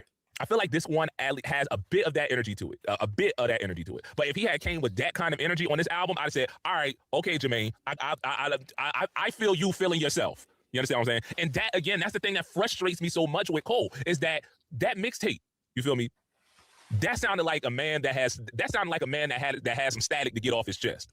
See, I didn't feel that way. That sounded like a man who listened to songs of men who had static to get off their chest and studied them and tried to recreate them. Like, I never felt he was going beyond the surface level imitation of a guy with something to say, or a guy who has serious beef. You see what I'm saying? Got some static, had some static to get off his chest, and he got it off, you feel me, with force. He got it off with gusto. I'm sitting there, again, you feel me, cognitive dissonance aside. If we want to keep it a buck, you feel me, if this is the same man that said, oh, you know, I'm bowing out because I'm not on that type of energy, I'm not being true to myself, but then you turn around, you feel me, we want to ignore all that. We're going to ignore the fact. See, I disagree. I didn't have cognitive dissonance. Like, that mixtape sounded like the guy who did that apology trying to do something different. Like, it felt unconvincing. It felt like it was being done by that guy. Like, it felt like what that guy would sound like if he tried to do the opposite. That really this mixtape shouldn't exist. We're going to ignore that and just judge the mixtape in a vacuum. You feel me? I'm sitting there and I'm listening to him, I'm like, yeah. I'm like, oh, get him, Cole, get him, Cole, get him. I'm like, eesh, oh, body blow, body blow, body blow. You know what I mean? I didn't think there was any body blows on that. First off, he didn't even name names. That alone, I think, keeps anything from being a body blow. You've got to, I think, be a little more direct in that. Like, no one's going to mention that in the same breath as Takeover or Ether.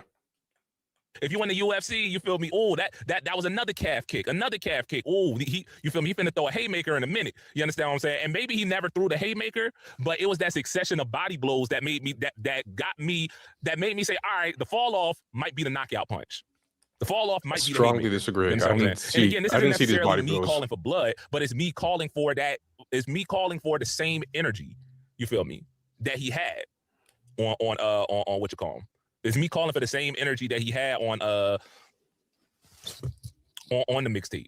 You know what I'm saying? Because again, he could do Johnny P's caddy. Perfect example of what I'm talking about. That's the type of energy that when you listen to verses like that, you feel me? And I disagree on this too. Like, a lot of people have told me that they hear Johnny P's caddy. That's a Benny the Butcher song, and they say, "Oh my God, Benny the Butcher got bodied on his own track." J. Cole came with it.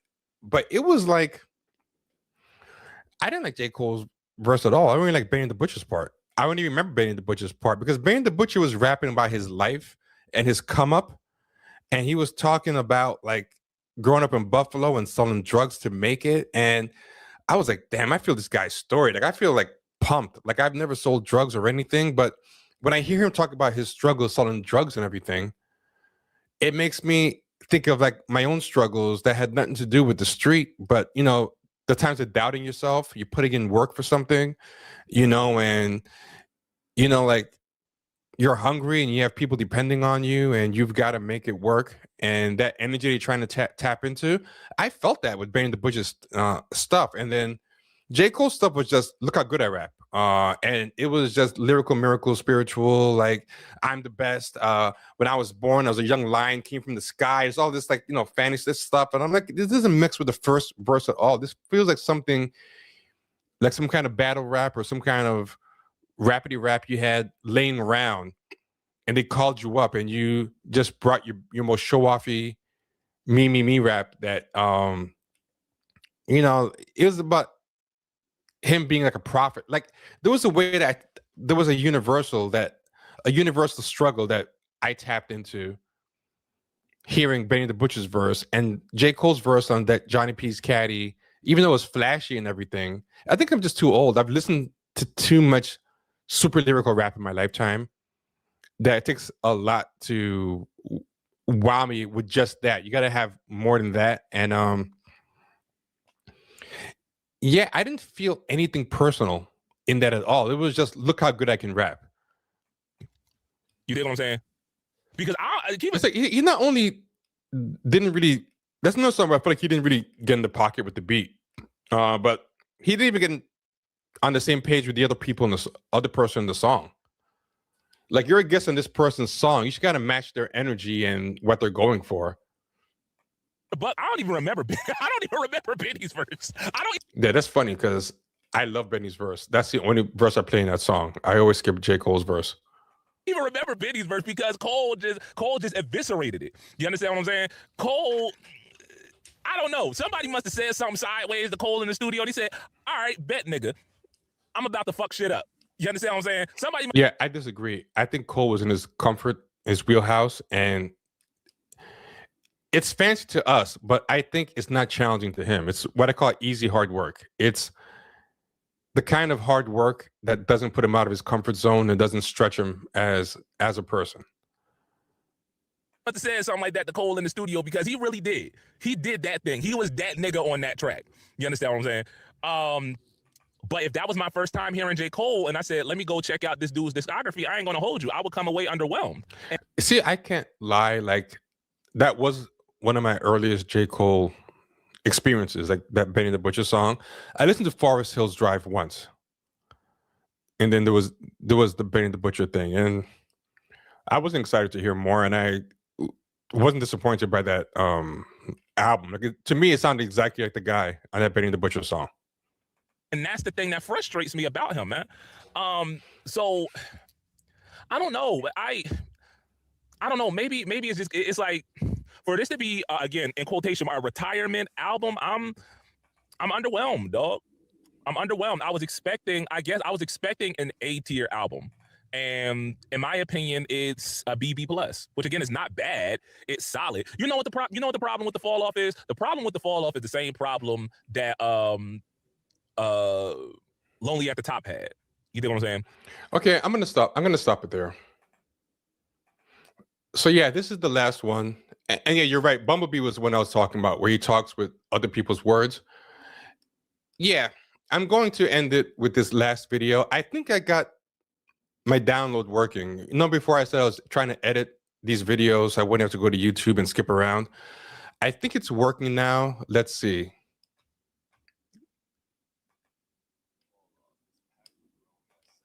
Okay, it looks like it worked. So let's give it a try. So this is what I was trying to pull up before, which is basically I pre-edited the videos down so that I could I wouldn't need to skip around. I could just let it play, and it seems like it works. So this is Mic Drop TV. This guy's pretty good, but I gotta say, he's doing the YouTube thing of algorithm capture, of audience capture, or algorithm capture, where he made a few good J. Cole diss videos, and they were received very well, and people are like loving them. And now he's releasing them all the time now, and he's kind of running out of things to say about J. Cole, and he's even running out of footage. You know, he's even reusing footage now, but he's like really milking it because the algorithm is hungry for it. So I like him, but he's doing a little bit too much, I gotta say. But I mean, he's a solid guy. Like, more power to him, you know. But if any of you have seen him, he's one of those people who right now the algorithm is loving him, and he's doing the most.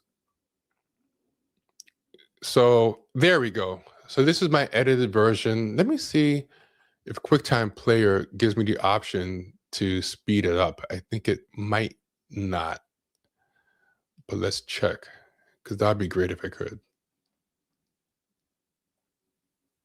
Playback speed. It says fast. Let's see how this sounds.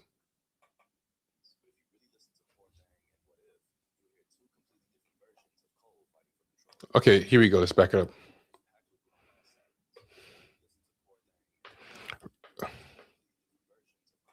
First off, can you hear the sound? Let me make sure you can hear the sound. Can you guys hear the sound? I have a little bit of delay with you guys, so it takes me a while to hear your responses, but do you hear the sound?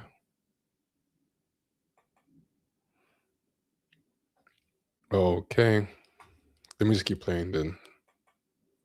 Oh, you guys don't hear the sound. Okay, cool. Give me a second. And sorry for a lot of the snafus on this. I'm kind of rusty. I've been out of the loop for like almost like close to a year, so I'm finding my way back. So you guys couldn't hear sound, huh? Okay, this should fix it. This should fix it. Okay. This should fix it.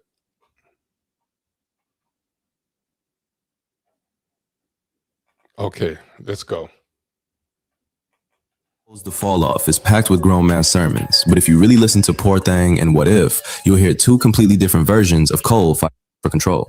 On what if Understand the power in love, the choice to be the bigger man. I want to say from the heart, apologize. What if? he's the wise elder, preaching peace, regret, and the dangers of pride, using Biggie and Pac as avatars to justify his own apology era. But on Poor Thing, he's back in the trenches, calling out local rappers, flexing his pain, and demanding fades like he still got something to prove. And this video by Mike Drop is about how J. Cole has all this smoke for a local rapper, but for the big dogs, he doesn't. Poor Thing, the complete psychological autopsy of J. Cole's selective courage. The opening gambit, pity, and strategic cover. J. Cole opens Poor Thing goes more for words. He's not just setting a tone. He's constructing an entire moral architecture designed to absolve him before he even commits a crime. The phrase Poor Thing is meant to sound like mature, like a wise elder looking back on cycles of violence with sadness rather than judgment. But let's dissect what's actually happening psychologically. Cole is preloading your emotional response, wrapping himself in the language of compassion and understanding, so that when he goes absolutely scorched earth, local rapper. Okay. But on Poor Thing, he's back in the trenches, calling out local rappers, flexing his pain, and demanding fades like he's still got something to prove. Let's get into it. Poor Thing, the complete psychological autopsy of J. Cole's selective courage. The opening gambit, pity, and strategic cover. When J. Cole opens Poor Thing with those mournful words, he's not just setting a tone, he's constructing an entire moral architecture designed to absolve him before he even commits the crime. The phrase Poor Thing is meant to sound like mature reflection, like a wise elder looking back on cycles of violence with sadness rather than judgment. But let's dissect what's actually happening psychologically. Cole is preloading your emotional response, wrapping himself in the language of compassion and understanding, so that when he goes absolutely scorched earth on a local rapper. Verse 2,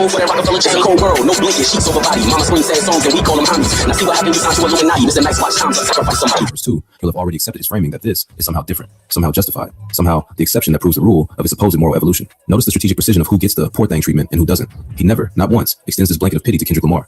He never sighs mournfully about poor Drake caught up in cycles he can't escape. That compassionate framing is exclusively reserved for people who operate below his power level, who can't actually threaten his position in the hierarchy. It's the kind of pity that costs him nothing because it's directed at people who can't leverage it against him. The young kid who got killed in the streets, Poor Thing. The local rapper who dissed him, about to catch these hands. Kendrick, who actually challenged his status, well, that required a completely different playbook, didn't it? The opening line, young pups playing war games / he wanted love, but he only made more pain, sounds like wisdom until you realize Cole is describing himself. He's the one playing war games, just with carefully selected opponents. He's the one who wanted love, that universal respect as part of the big three, that acknowledgement as Kendrick's peer. But his choices only created more pain, more mockery, more questions about his authenticity. The young pup framing is particularly insidious because it allows Cole to position himself as the elder statesman, the mature voice, when in reality, he's still operating from the same ego.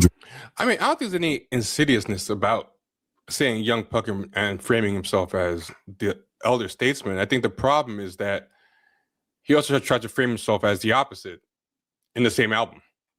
Status protecting, carefully calculated place he's always been. He's not above the game. He's just better at choosing which games to play. Verse 1, the sermon from a compromised pulpit. When Cole raps, picture my soul climbing out of infinite holes, he's asking you to imagine him as someone who's been through the fire and emerged purified. Someone whose struggles have granted him perspective and wisdom that others lack. The imagery is evocative. Infinite holes suggesting endless trials, endless darkness, endless opportunities for failure.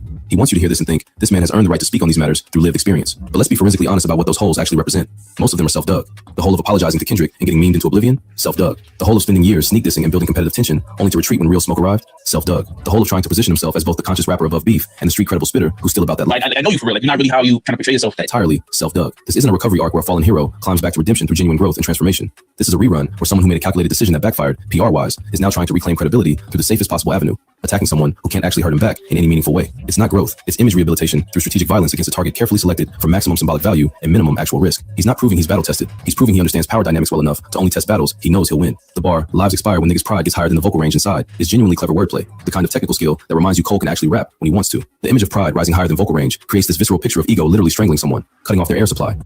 Yeah, I mean, he's very good as a technical rapper, but he's so risk-free that it becomes, you know what it's kind of like? You ever see when someone is so good looking that they're perfect, and those people rarely become huge sex symbols or huge actors? Because I think when you're too symmetrical, you're too perfect, you kind of fade into the background and become like kind of boring. Like Margot Robbie is very, very beautiful, but she's not like super flawless, perfect. Like there's some people, if it was just based on pure good looks, someone like Armie Hammer would be a bigger sex symbol than Leonardo DiCaprio or some other people. But Leonardo DiCaprio is very, he's above average handsome, but if you had to describe him to a sketch artist, you'd be able to describe him. Like you can't.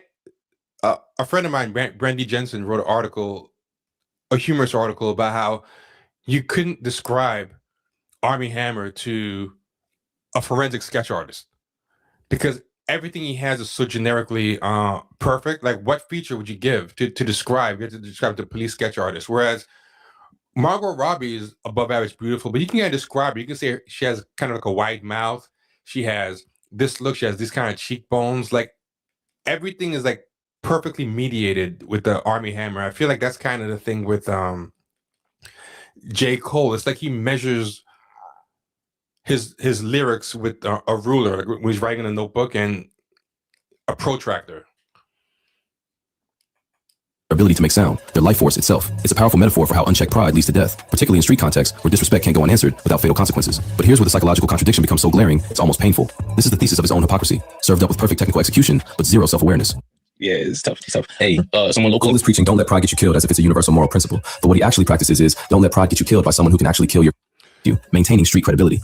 So one thing I tried to do with this was I tried to cut out, because this is the guy that does all those excessive reactions and everything, and I tried to cut those out. I got confused. I got mixed up. So yeah, I tried to edit it down so it just go to like the main parts. Suddenly, it's a cycle that wise elders like Cole can see trauma rather than moral failing, showing compassion for the structural forces that push young people. Cole is preaching, don't let pride get you killed, as if it's a universal moral principle. But what he actually practices is, don't let pride get you killed by someone who can actually kill your career. His pride wasn't too high for Kendrick. It was precisely calibrated to the level of threat Kendrick represented. When Kendrick responded to 7-minute drill with the promise of real smoke, Cole's pride mysteriously became flexible, mature, evolved enough to issue a public apology and strategic retreat. But when a local rapper from Fayetteville says something sideways, suddenly pride is non-negotiable again. Suddenly, it's time to defend his name, demand fades, go full aggressive mode. The principle isn't pride gets you killed. The principle is manage your pride based on who you're dealing with, and never let anyone think you're soft unless they're powerful enough that pretending to be mature is actually the safer play. When he talks about post-traumatic stress on an immature brain / leaves another corpse young pup playing war games, he's attempting to do something psychologically sophisticated, explaining violence as a product of trauma rather than moral failing, showing compassion for the structural forces that push young people toward destructive choices. And in isolation, that's actually a valuable perspective. Trauma does rewire developing brains. PTSD does make people hypervigilant, quick to aggression, unable to distinguish real threats from perceived ones. Young people in violent environments absolutely do play war games with real consequences because they've been conditioned to see the world as a battlefield where weakness equals death. But here's what makes Cole's deployment of this framework so deeply cynical. He's using trauma as authenticity currency for himself while condemning others for the same behavior. Yeah. When Cole talks about his own struggles, his own pain, his own journey through difficult circumstances, it's meant to give him credibility, to prove he's really from the streets, really understands the life, really earned his perspective. His trauma makes him authentic. Their trauma makes him immature. But the other thing I would add too is, like, I don't want to call somebody a liar or say that their trauma is fake. It might be very real, but I feel like he doesn't do a good job, for me at least, at making me feel what he's describing. Like, what it evokes in me might be sympathy. Like, there's a difference between sympathy and empathy. Like, sympathy is, I feel bad for what you're describing. Empathy is, wow, I feel vicariously what you're describing. And with Cole, I feel sympathy, but not empathy when he describes his trauma. Response to disrespect and threat is justified by his background. Their response to disrespect and threat is just sad evidence of stunted development. You see the game? When Cole crashes out on a local rapper, threatening violence and demanding confrontation, it's presented as righteous indignation, as necessary defense of his name and legacy, as proof he's still that guy from Fayetteville who won't be disrespected. But when young people from similar or worse circumstances respond to disrespect with violence, suddenly it's PTSD and immaturity. Suddenly it's war games that need to end. Suddenly it's a cycle that wise elders like Cole can see needs to be broken. The contradiction isn't accidental, it's the entire point. Cole has constructed a moral framework where his violence is always justified by context, while others' violence is always a failure of maturity. That's not wisdom, that's narcissism disguised as social commentary. The Bridge, outsourcing aggression while claiming peace.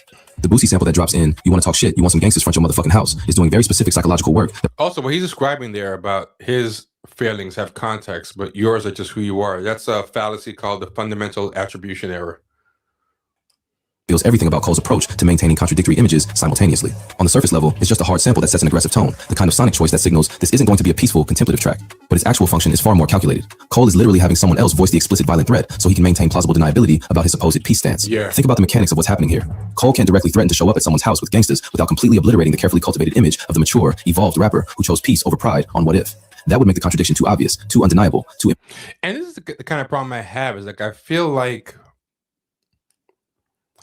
he's a little too transparent in what he does, because everything this guy is saying, I felt myself listening to the album. I watched this after listening to the album, but it's kind of like, it makes you wonder, like, who does buy into this wholeheartedly? I'm very, very curious. Like, it seems so transparent to me, like all these things that he's doing, the impression management, but a lot of people do like it. So maybe it isn't that transparent as I thought. I don't know. Possible to explain away. So instead, he samples someone else saying it, lets Boosie's voice carry the explicit threat, and maintains just enough distance to claim he's not actually making the threat himself. He's just using it as artistic texture, just evoking a mood, just sampling the culture. It's threat by proxy, violence through quotation, aggression with built-in deniability. This is the same psychological mechanism that allows people to say, I'm just asking questions when they're actually making accusations, or I'm just being honest when they're actually being cruel. You get to deploy the weapon while pretending your hands are clean. You get to communicate the threat while maintaining you never actually made one. You can't sample explicit violent threats and still claim to be above the fray, Cole. That's like hiring a hitman and then insisting, I never touched him. First of all, I'm happy that J. Cole's here after the damage that Diggy Simmons did.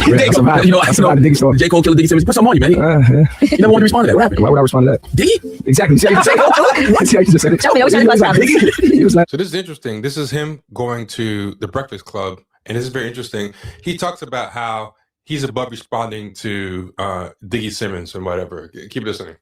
even sure about it. You think Diggy was a formidable opponent? Nah, I'm just kind of just really embarrassing. So he's not formidable opponent. He's not worth responding to. I'm above that. I mean, nobody really wanted to tell. It was like, oh man, like That's a lose-lose situation. Exactly. Yeah, and Angela Yee goes, that's a lose situation, because if you don't say anything, you look bad, but if you say anything, you look bad for being a bully. And he's like, yeah, exactly. But then listen. Really respond, and then if you don't respond, people think, why is he responding? But then if you do, it's like, why would he respond? Yeah, it's exactly. It's okay, only provoking. I hope to go number one again. Hope it's a rapid distance. We just to make this fun again. It's no fair. Pac had my deep and Biggie, and all I get left with is Tyrese and Diggy. So it's like, wait a minute. You just finished saying a sentence ago, you're above doing this. Then you launch into the rap dissing him that you clearly pre-wrote. So he's doing exactly what this guy said he's doing, which I'm impressed with this video creator. This guy really did his research and had the receipts. He did exactly what this guy says that he's doing on the album, which is he wants credit for being enlightened and above the fray, but also credit for being able to go there if he has to. So he's like, yeah, I'm above doing it, but if I had to do it, he's averse to give you a taste. So he gets the pat in the back for being above it, but he also gets the, oh shit, he already said type of reaction from the Breakfast Club.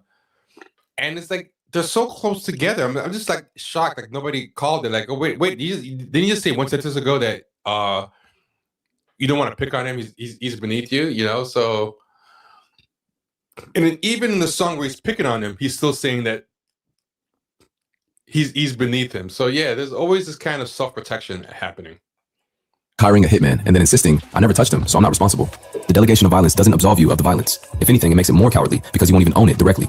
And this reveals something crucial about Cole's entire operational psychology. He's constantly trying to have it both ways, to occupy contradictory positions simultaneously by using proxies and strategic framing. He wants to be seen as the peace advocate without actually practicing peace. He wants to be seen as the mature one without actually demonstrating maturity in his choices. He wants to be seen as above beef while actively participating in beef, just with carefully selected targets and plausible deniability built into every move.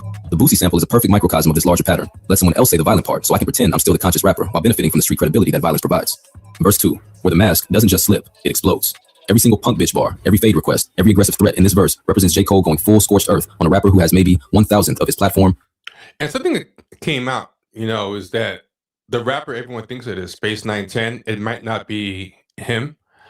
I haven't heard the evidence yet, but the argument in this still applies because it's clearly a local Fayetteville rapper, whoever it is, because you mentioned someone who went to high school with him and all this stuff. So even if it turns out that this specific guy isn't the guy, whoever it is a local Fayetteville guy.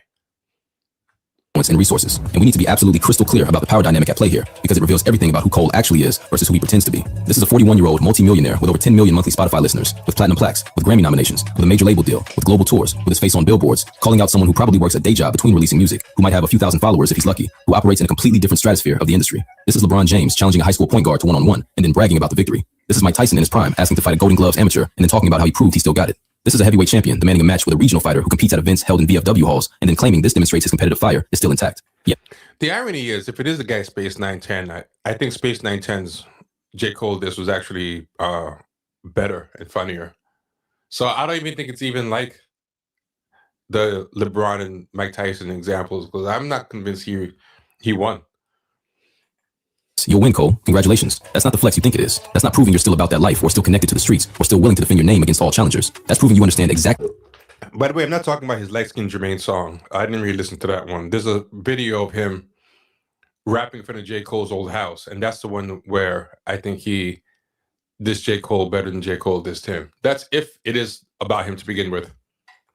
how to pick battles where victory is guaranteed and consequences are minimal. The fade talk is especially revealing when you map it against Cole's actual behavior pattern with peers at his level. He thinks he's proving he's really from the streets, still about that life, still willing to get physical if necessary, still that guy from Fayetteville who won't back down. What it actually proves is that he'll risk physical confrontation with a nobody who can't hurt his career, his earning potential, his legacy, or his standing in the culture. But when Kendrick Lamar, an actual peer, an actual threat, someone who could genuinely damage his reputation, applied pressure, Cole folded within weeks. Not months, not after careful consideration, weeks. You wanted smoke with Kendrick until Kendrick pulled out the flamethrower and you realized your water gun wasn't going to cut it. You wanted to be part of that Big Three conversation, wanted to throw subliminals, wanted to benefit from the competitive energy and the fan speculation and the who's really number one debates. But when actual smoke arrived, when Kendrick made it clear he was ready to do to you what he did to Drake, and the cost of continuing became potentially career damaging rather than career enhancing, suddenly you discovered your inner pacifist. Suddenly you remembered all those lessons about pride and ego. Suddenly you became the mature one who sees that beef is pointless and destructive. But now, safely away from anyone who can actually hurt you, you want smoke with Space, a regional rapper who can't hurt your Grammy chances, can't impact your streaming numbers, can't damage your legacy, can't even get a response from you that would elevate their profile meaningfully. That's not inspirational. That's sad. That's the behavior of someone so desperate to reclaim some sense of masculine credibility after the very public embarrassment of backing down that he's willing to go nuclear on the weakest possible target just to feel powerful again. The psychology here is textbook compensation. When people feel emasculated or diminished in one arena, they often overcorrect by being hyper-aggressive in another arena where they feel safer. Cole felt emasculated by having to feel that way again. It's not about the local rapper at all. It's about Cole trying to convince himself and others that he's still tough, still relevant, still dangerous. But the target selection gives the game away. If you were really about that life, you'd be directing this energy at people on your level. The fact that you're not reveals this is all performance, all image rehabilitation, all psychological compensation for wounds to your ego that you're too proud to actually address directly. Chorus reprise, the mirror Cole refuses to look into. When the chorus comes back around with, he wanted love, but he only made more pain, we need to stop pretending this is just about some abstract young person caught in cycles of violence. Apply this line directly to J. Cole himself and watch how perfectly it fits. He wanted love from the culture, that universal respect as part of the Big Three, that acknowledgement as Kendrick's artistic peer. This is interesting because this guy is now going into projection. I don't know if this guy is trained in psychology or whatever, but he, from this point, starts psychoanalyzing everything J. Cole said through the lens of projection. Recognition as not just a good rapper, but a great one of the defining voices of his generation. He wanted to be mentioned in the same breath as Kendrick Lamar, without the qualifier, without the, yeah, but Kendrick is on another level, caveat that always follows. But his choices didn't create love, they created pain, for him primarily. The pain of being memed mercilessly for the apology, the pain of watching Kendrick and Drake's beef dominate the culture while he sat on the sidelines, the pain of knowing that his strategic retreat, while probably smart from a career preservation standpoint, would always be read by a significant portion of the culture as cowardice, the pain of being the butt of jokes, the subject of think pieces about what his backing down means for hip-hop's competitive spirit, the example people point to when they want to talk about the difference between someone who talks tough and someone who actually is tough. You're literally describing yourself, my guy. Every word of this chorus is a self-portrait you don't even realize you're painting. The young pup playing war games, that's you. Still playing competitive games with hip-hop, but only when the stakes are low enough that losing won't really hurt. The person who wanted love but made more pain, that's you. Trying to be loved as both a conscious, mature elder. So what do you guys think? Is the projection a reach? Is the psychoanalysis a reach? I mean, it kind of works for me, but there's also, I think it might be going a little too personal because we can't really prove it. You know, like I think there's always a danger of playing armchair psychologist, but on the surface, it does seem plausible. The still street credible spitter, and instead creating more confusion and contradiction and criticism. The cycle of violence you claim to want to break, you're perpetuating it, just downward rather than upward in the hierarchy, punching down on people who can't punch back effectively. And here's what makes it even more psychologically revealing. Cole likely doesn't see this self-description at all. He genuinely believes this song's about other people, about the youth, about cycles in the streets, about wisdom he's sharing from a position of having transcended these patterns. I think it's tough to say what he genuinely believes and his level of self-awareness. I mean, he might be right, but I think it's hard to say for sure. Complete lack of self-awareness, the total inability to see himself in the very behaviors he's critiquing is almost clinical in its precision. This is what psychologists call projection in its purest form, taking your own unacknowledged traits and attributing them to others, condemning in them what you refuse to recognize in yourself. The outro, disconnected from his own message. The voicemail at the end, that no connection message, wants to be cinematic storytelling, wants to create unresolved tension, wants to suggest something ominous or meaningful about communication breakdown and distance. Cole probably thinks it's a sophisticated artistic choice that adds narrative depth. What it actually represents, what it symbolically embodies, whether Cole intended it or not, is that he can't even connect with his own message himself. Be the bigger person, stop the cycle, rise above ego-driven conflict, keep going straight to voicemail. The person he can't reach isn't the local op who talks sideways about him. The person he can't reach is the version of himself that actually believes the what-if sermon, the version that wrote those lines about Big and Pac dying because pride got too high. And that's kind of the problem I have with this album. I didn't realize what 29 and the 29 side and the 39 side meant. I found out after the fact that one is supposed to be him at 29 and the other one is supposed to be him at 39, and they both sounded the same to me. So there was no sense of, wow, this is two significantly different feeling sides of the same man. Like, I didn't really get a sense that one side was that much more mature than the other one. Like, if you didn't tell me what 29 and 39 was supposed to mean, I would not have understood at all. Like, I didn't pick it up thematically from listening to the music at all. Maybe I'm just different. Maybe other people did. I don't know. Version that preached about breaking cycles of violence and choosing love over legend. That version of J. Cole is unavailable right now. Maybe he never existed at all. Maybe he was always just a character Cole played when it was strategically useful, a persona he could put on for the right song at the right time, but never an actual set of principles he lived by. The voicemail represents disconnection at the deepest level. Disconnection between what Cole says and what Cole does, between the values he espouses and the behavior he demonstrates, between the wisdom he claims and the choices he makes. And the tragedy, the real poor thing of this entire situation, is that Cole doesn't seem to hear it. He's so disconnected from his own contradictions that he can create an entire song where the central metaphor perfectly describes his own failure while thinking it's about someone else entirely. What if versus poor thing, the receipts laid out in surgical detail. Let's lay out the contradiction with such clarity that there's no possible way to miss it, no room for interpretation. So here's what makes his case a little more. No space for defenders to claim we're misreading or being unfair. In What If, J. Cole explicitly says that beef is childish, that pride gets people killed, that the wise move is to choose peace over ego, that if only Big and Pac had communicated and apologized and pulled back, they'd still be alive. He positions himself as someone who learned from their tragedy, who sees the pattern, who's evolves beyond the need to prove himself through conflict. He raps about lives expiring when pride gets too high. He talks about the power of love and being the bigger man. He creates an entire alternate timeline where apology and de-escalation save hip-hop's greatest tragedy. Then, in Poor Thing, not even on a different album, but on the same project, he says, "Meet me for the fade, punk bitch." He demands physical confrontation. He samples explicit violent threats. He goes scorched earth on someone for the crime of disrespecting his name. And you know what's interesting? It reminds me, but okay, I'm gonna shoot Cole some bail here. The Poor Thing was on the 29 track, and the Biggie and Pac song was on the 39 track. So maybe, just maybe, and I'm gonna contradict what I just said. Maybe that is the growth. Maybe he's saying at 29 he would have been Mr. Punk bitch, you know, fuck you, let's fight. And at 39, he would have hired it. He would have handled it like how he's saying Biggie and Pac should have handled it. But I think if that's the case, you should actually reach out to that same person with an apology. Like I think it's like to show your petty side, you put this song against this local rapper on side 29. But on side 39, to show your mature side, you stay focused on Biggie and Pac, and by implication, Kendrick and Drake and that beef. So you're still perpetuating this idea that it's okay to punch down on local rappers, but with bigger rappers, you got to show peace. Like even if you're separating it by 10 years, I think we need proof that you're now extending that grace to the small guy too, because at the end of the day, you still have a diss song ripping into this guy on your new album.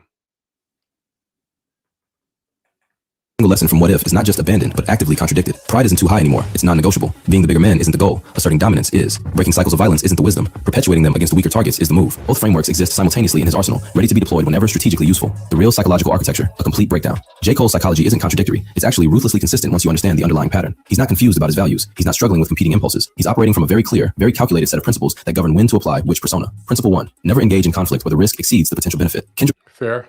Although I think he's kind of repeating himself now.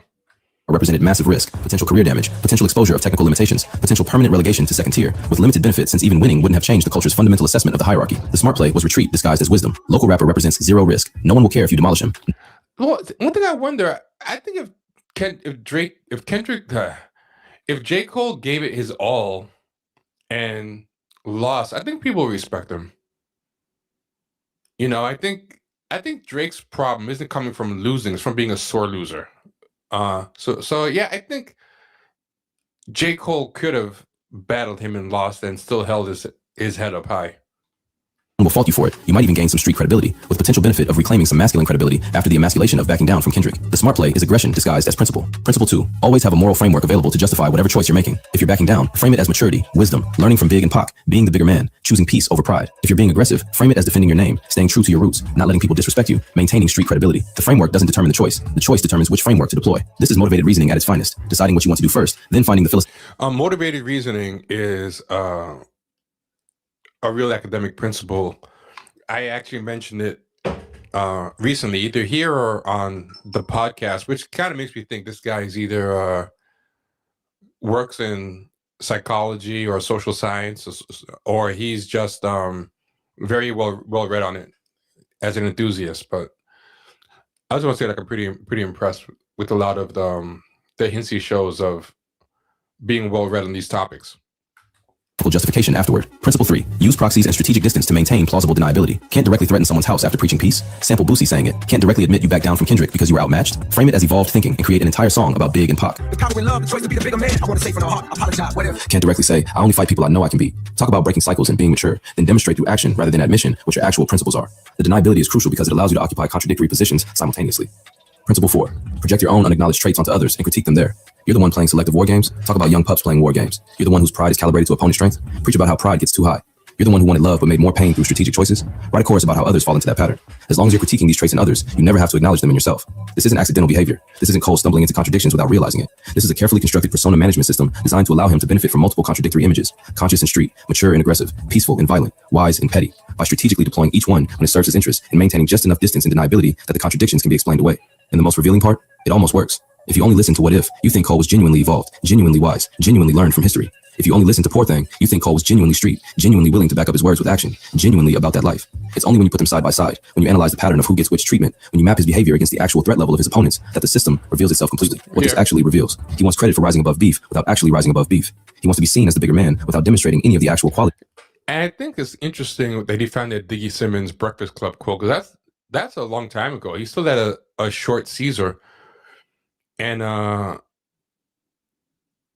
he hasn't changed that much. Like he wanted credit for being above the beef, and then like in the next sentence he went in on him, and then now like over 10 years later he's still the same guy. It's very interesting. Like I think it's kind of the problem that I have with him is I just don't. He's not only kind of shallow, like he doesn't feel like he's grown much at all. And I don't think it's totally his fault. I think he just got famous young, straight from college, and he just hasn't lived much life, you know? That would make someone. Then he got famous, but he doesn't want to rap about being famous, which I think might be interesting. Like, you know, like tell me about, you know, but I don't know what he's learned from that either. So I don't know. Man. He wants wisdom points for lessons he doesn't actually live by. He wants street credibility for violence he only deploys downward. He wants to have every advantage of every possible position without committing fully to any of them. The contradiction isn't a bug in his operating system. It is the entire operating system. Cole has built an entire brand, an entire career, an entire public persona on having it both ways. Conscious enough for the think pieces, street enough for the credibility, wise enough for the elder statesman role, aggressive enough to not seem soft, but never quite committed enough to any of these to actually live by the principles they imply. He's the rapper equivalent of a politician who talks progressive in blue districts and moderate in purple ones, adapting his message to his audience while never taking a stand firm enough that he might actually pay a cost for it. Poor Thing isn't about some young pup playing war games. It's about J. Cole revealing that he's still playing the same games, just with rule modifications that ensure he can't lose. It's about selective morality being deployed so transparently that anyone paying attention can see through it. It's about using the language of wisdom and growth to disguise choices that are actually just calculated self-preservation and image management.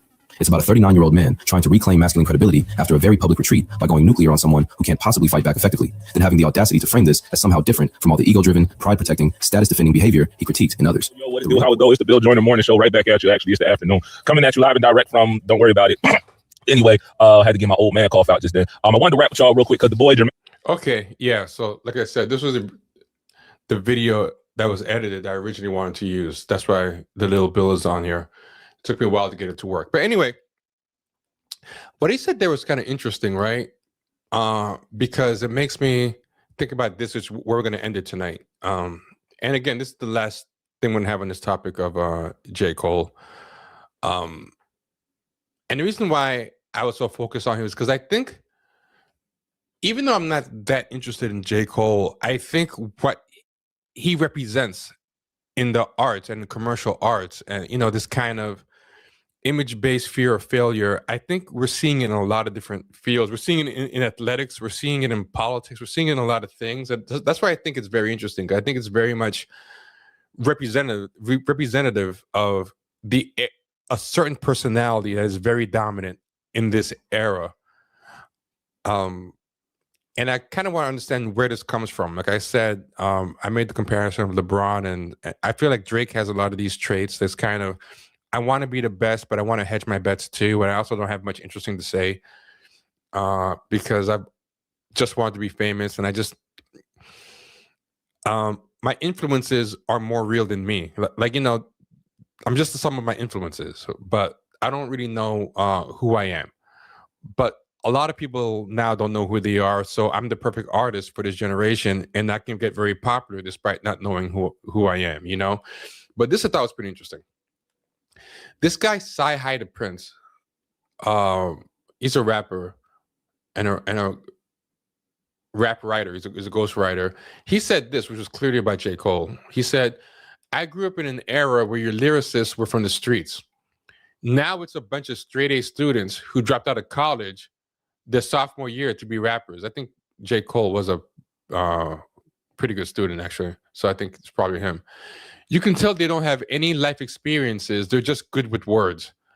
And, you know, the J. Cole fans got pretty mad at him. And then they added this context thing. This context you can add to things. And I guess this was supposed to be a gotcha, but I thought it was kind of dumb. It says, Sci-Hi has written verses for Kanye West, who famously has an album titled The College Dropout, about how he doesn't come from the streets and dropped out of college. Okay, so fucking what? How does that disprove his point? Like, all you're proving is that he has experience in this. Or maybe you could say he's a hypocrite, but okay, first off, Kanye wasn't from the era that Sci-Hi grew up in. Sci-Hi was an adult by the time he wrote for Kanye. So are you trying to disprove that rappers were a certain way when Sci-Hi grew up by pointing out a rapper from Sci-Hi's adult life? Or are you trying to say like that because he worked on this album with someone who fits the description? I don't think Kanye was a straight A student, first off. But also, like, Sci-Hi said they don't have any life experiences. They're not from the street. Having life experiences doesn't mean that you're just from the street. These people tried to say that as Kanye never said he didn't have life experiences. He said he's not from the streets. I'm not from the streets, but I had life experiences. So this is a pretty dumb gotcha. Because first off, he might think lowly of Kanye now. With age, who knows? Or he might think it's, okay for one person to be like this, but he doesn't want an era where everyone is like this, But yeah, I just think it's a dumb gotcha, and it's an immature gotcha. But it also kind of makes me realize, okay, this is why you'd be a fan of this kind of music. Like, if this is your idea of a gotcha, and it's so shallow and poorly thought through, and such like a dumb person's idea of a smart point, then I guess it makes a certain kind of sense as to why you would be so in love with this album. I don't know. But yeah, anyway, that's it. And we'll be on to new topics next week. Like I said, going forward, Monday and Thursday, 7 p.m. Eastern time is when we're doing this. All right. So keep looking for us in those times. You'll see us and we'll be having a good time. We're going to get it in for 2026, make up for a lot of lost time. And thanks everyone who's sat through this. And people are sick of this topic. Don't worry, we're staying away from it from a while, unless I reserve the right, if I see a really, really good video with something new to say that I have a lot to say about, maybe we return to it. But I don't think it's likely. I think we've said everything we need to say about this album. And thanks everyone for joining us. Enjoy your coming weekend, and we'll talk soon. Go to patreon.com/Champagne Sharks, or go to champagnesharks.com to see all the various ways to support the show. All right, everyone, be good. Like, follow, share, subscribe. Bye.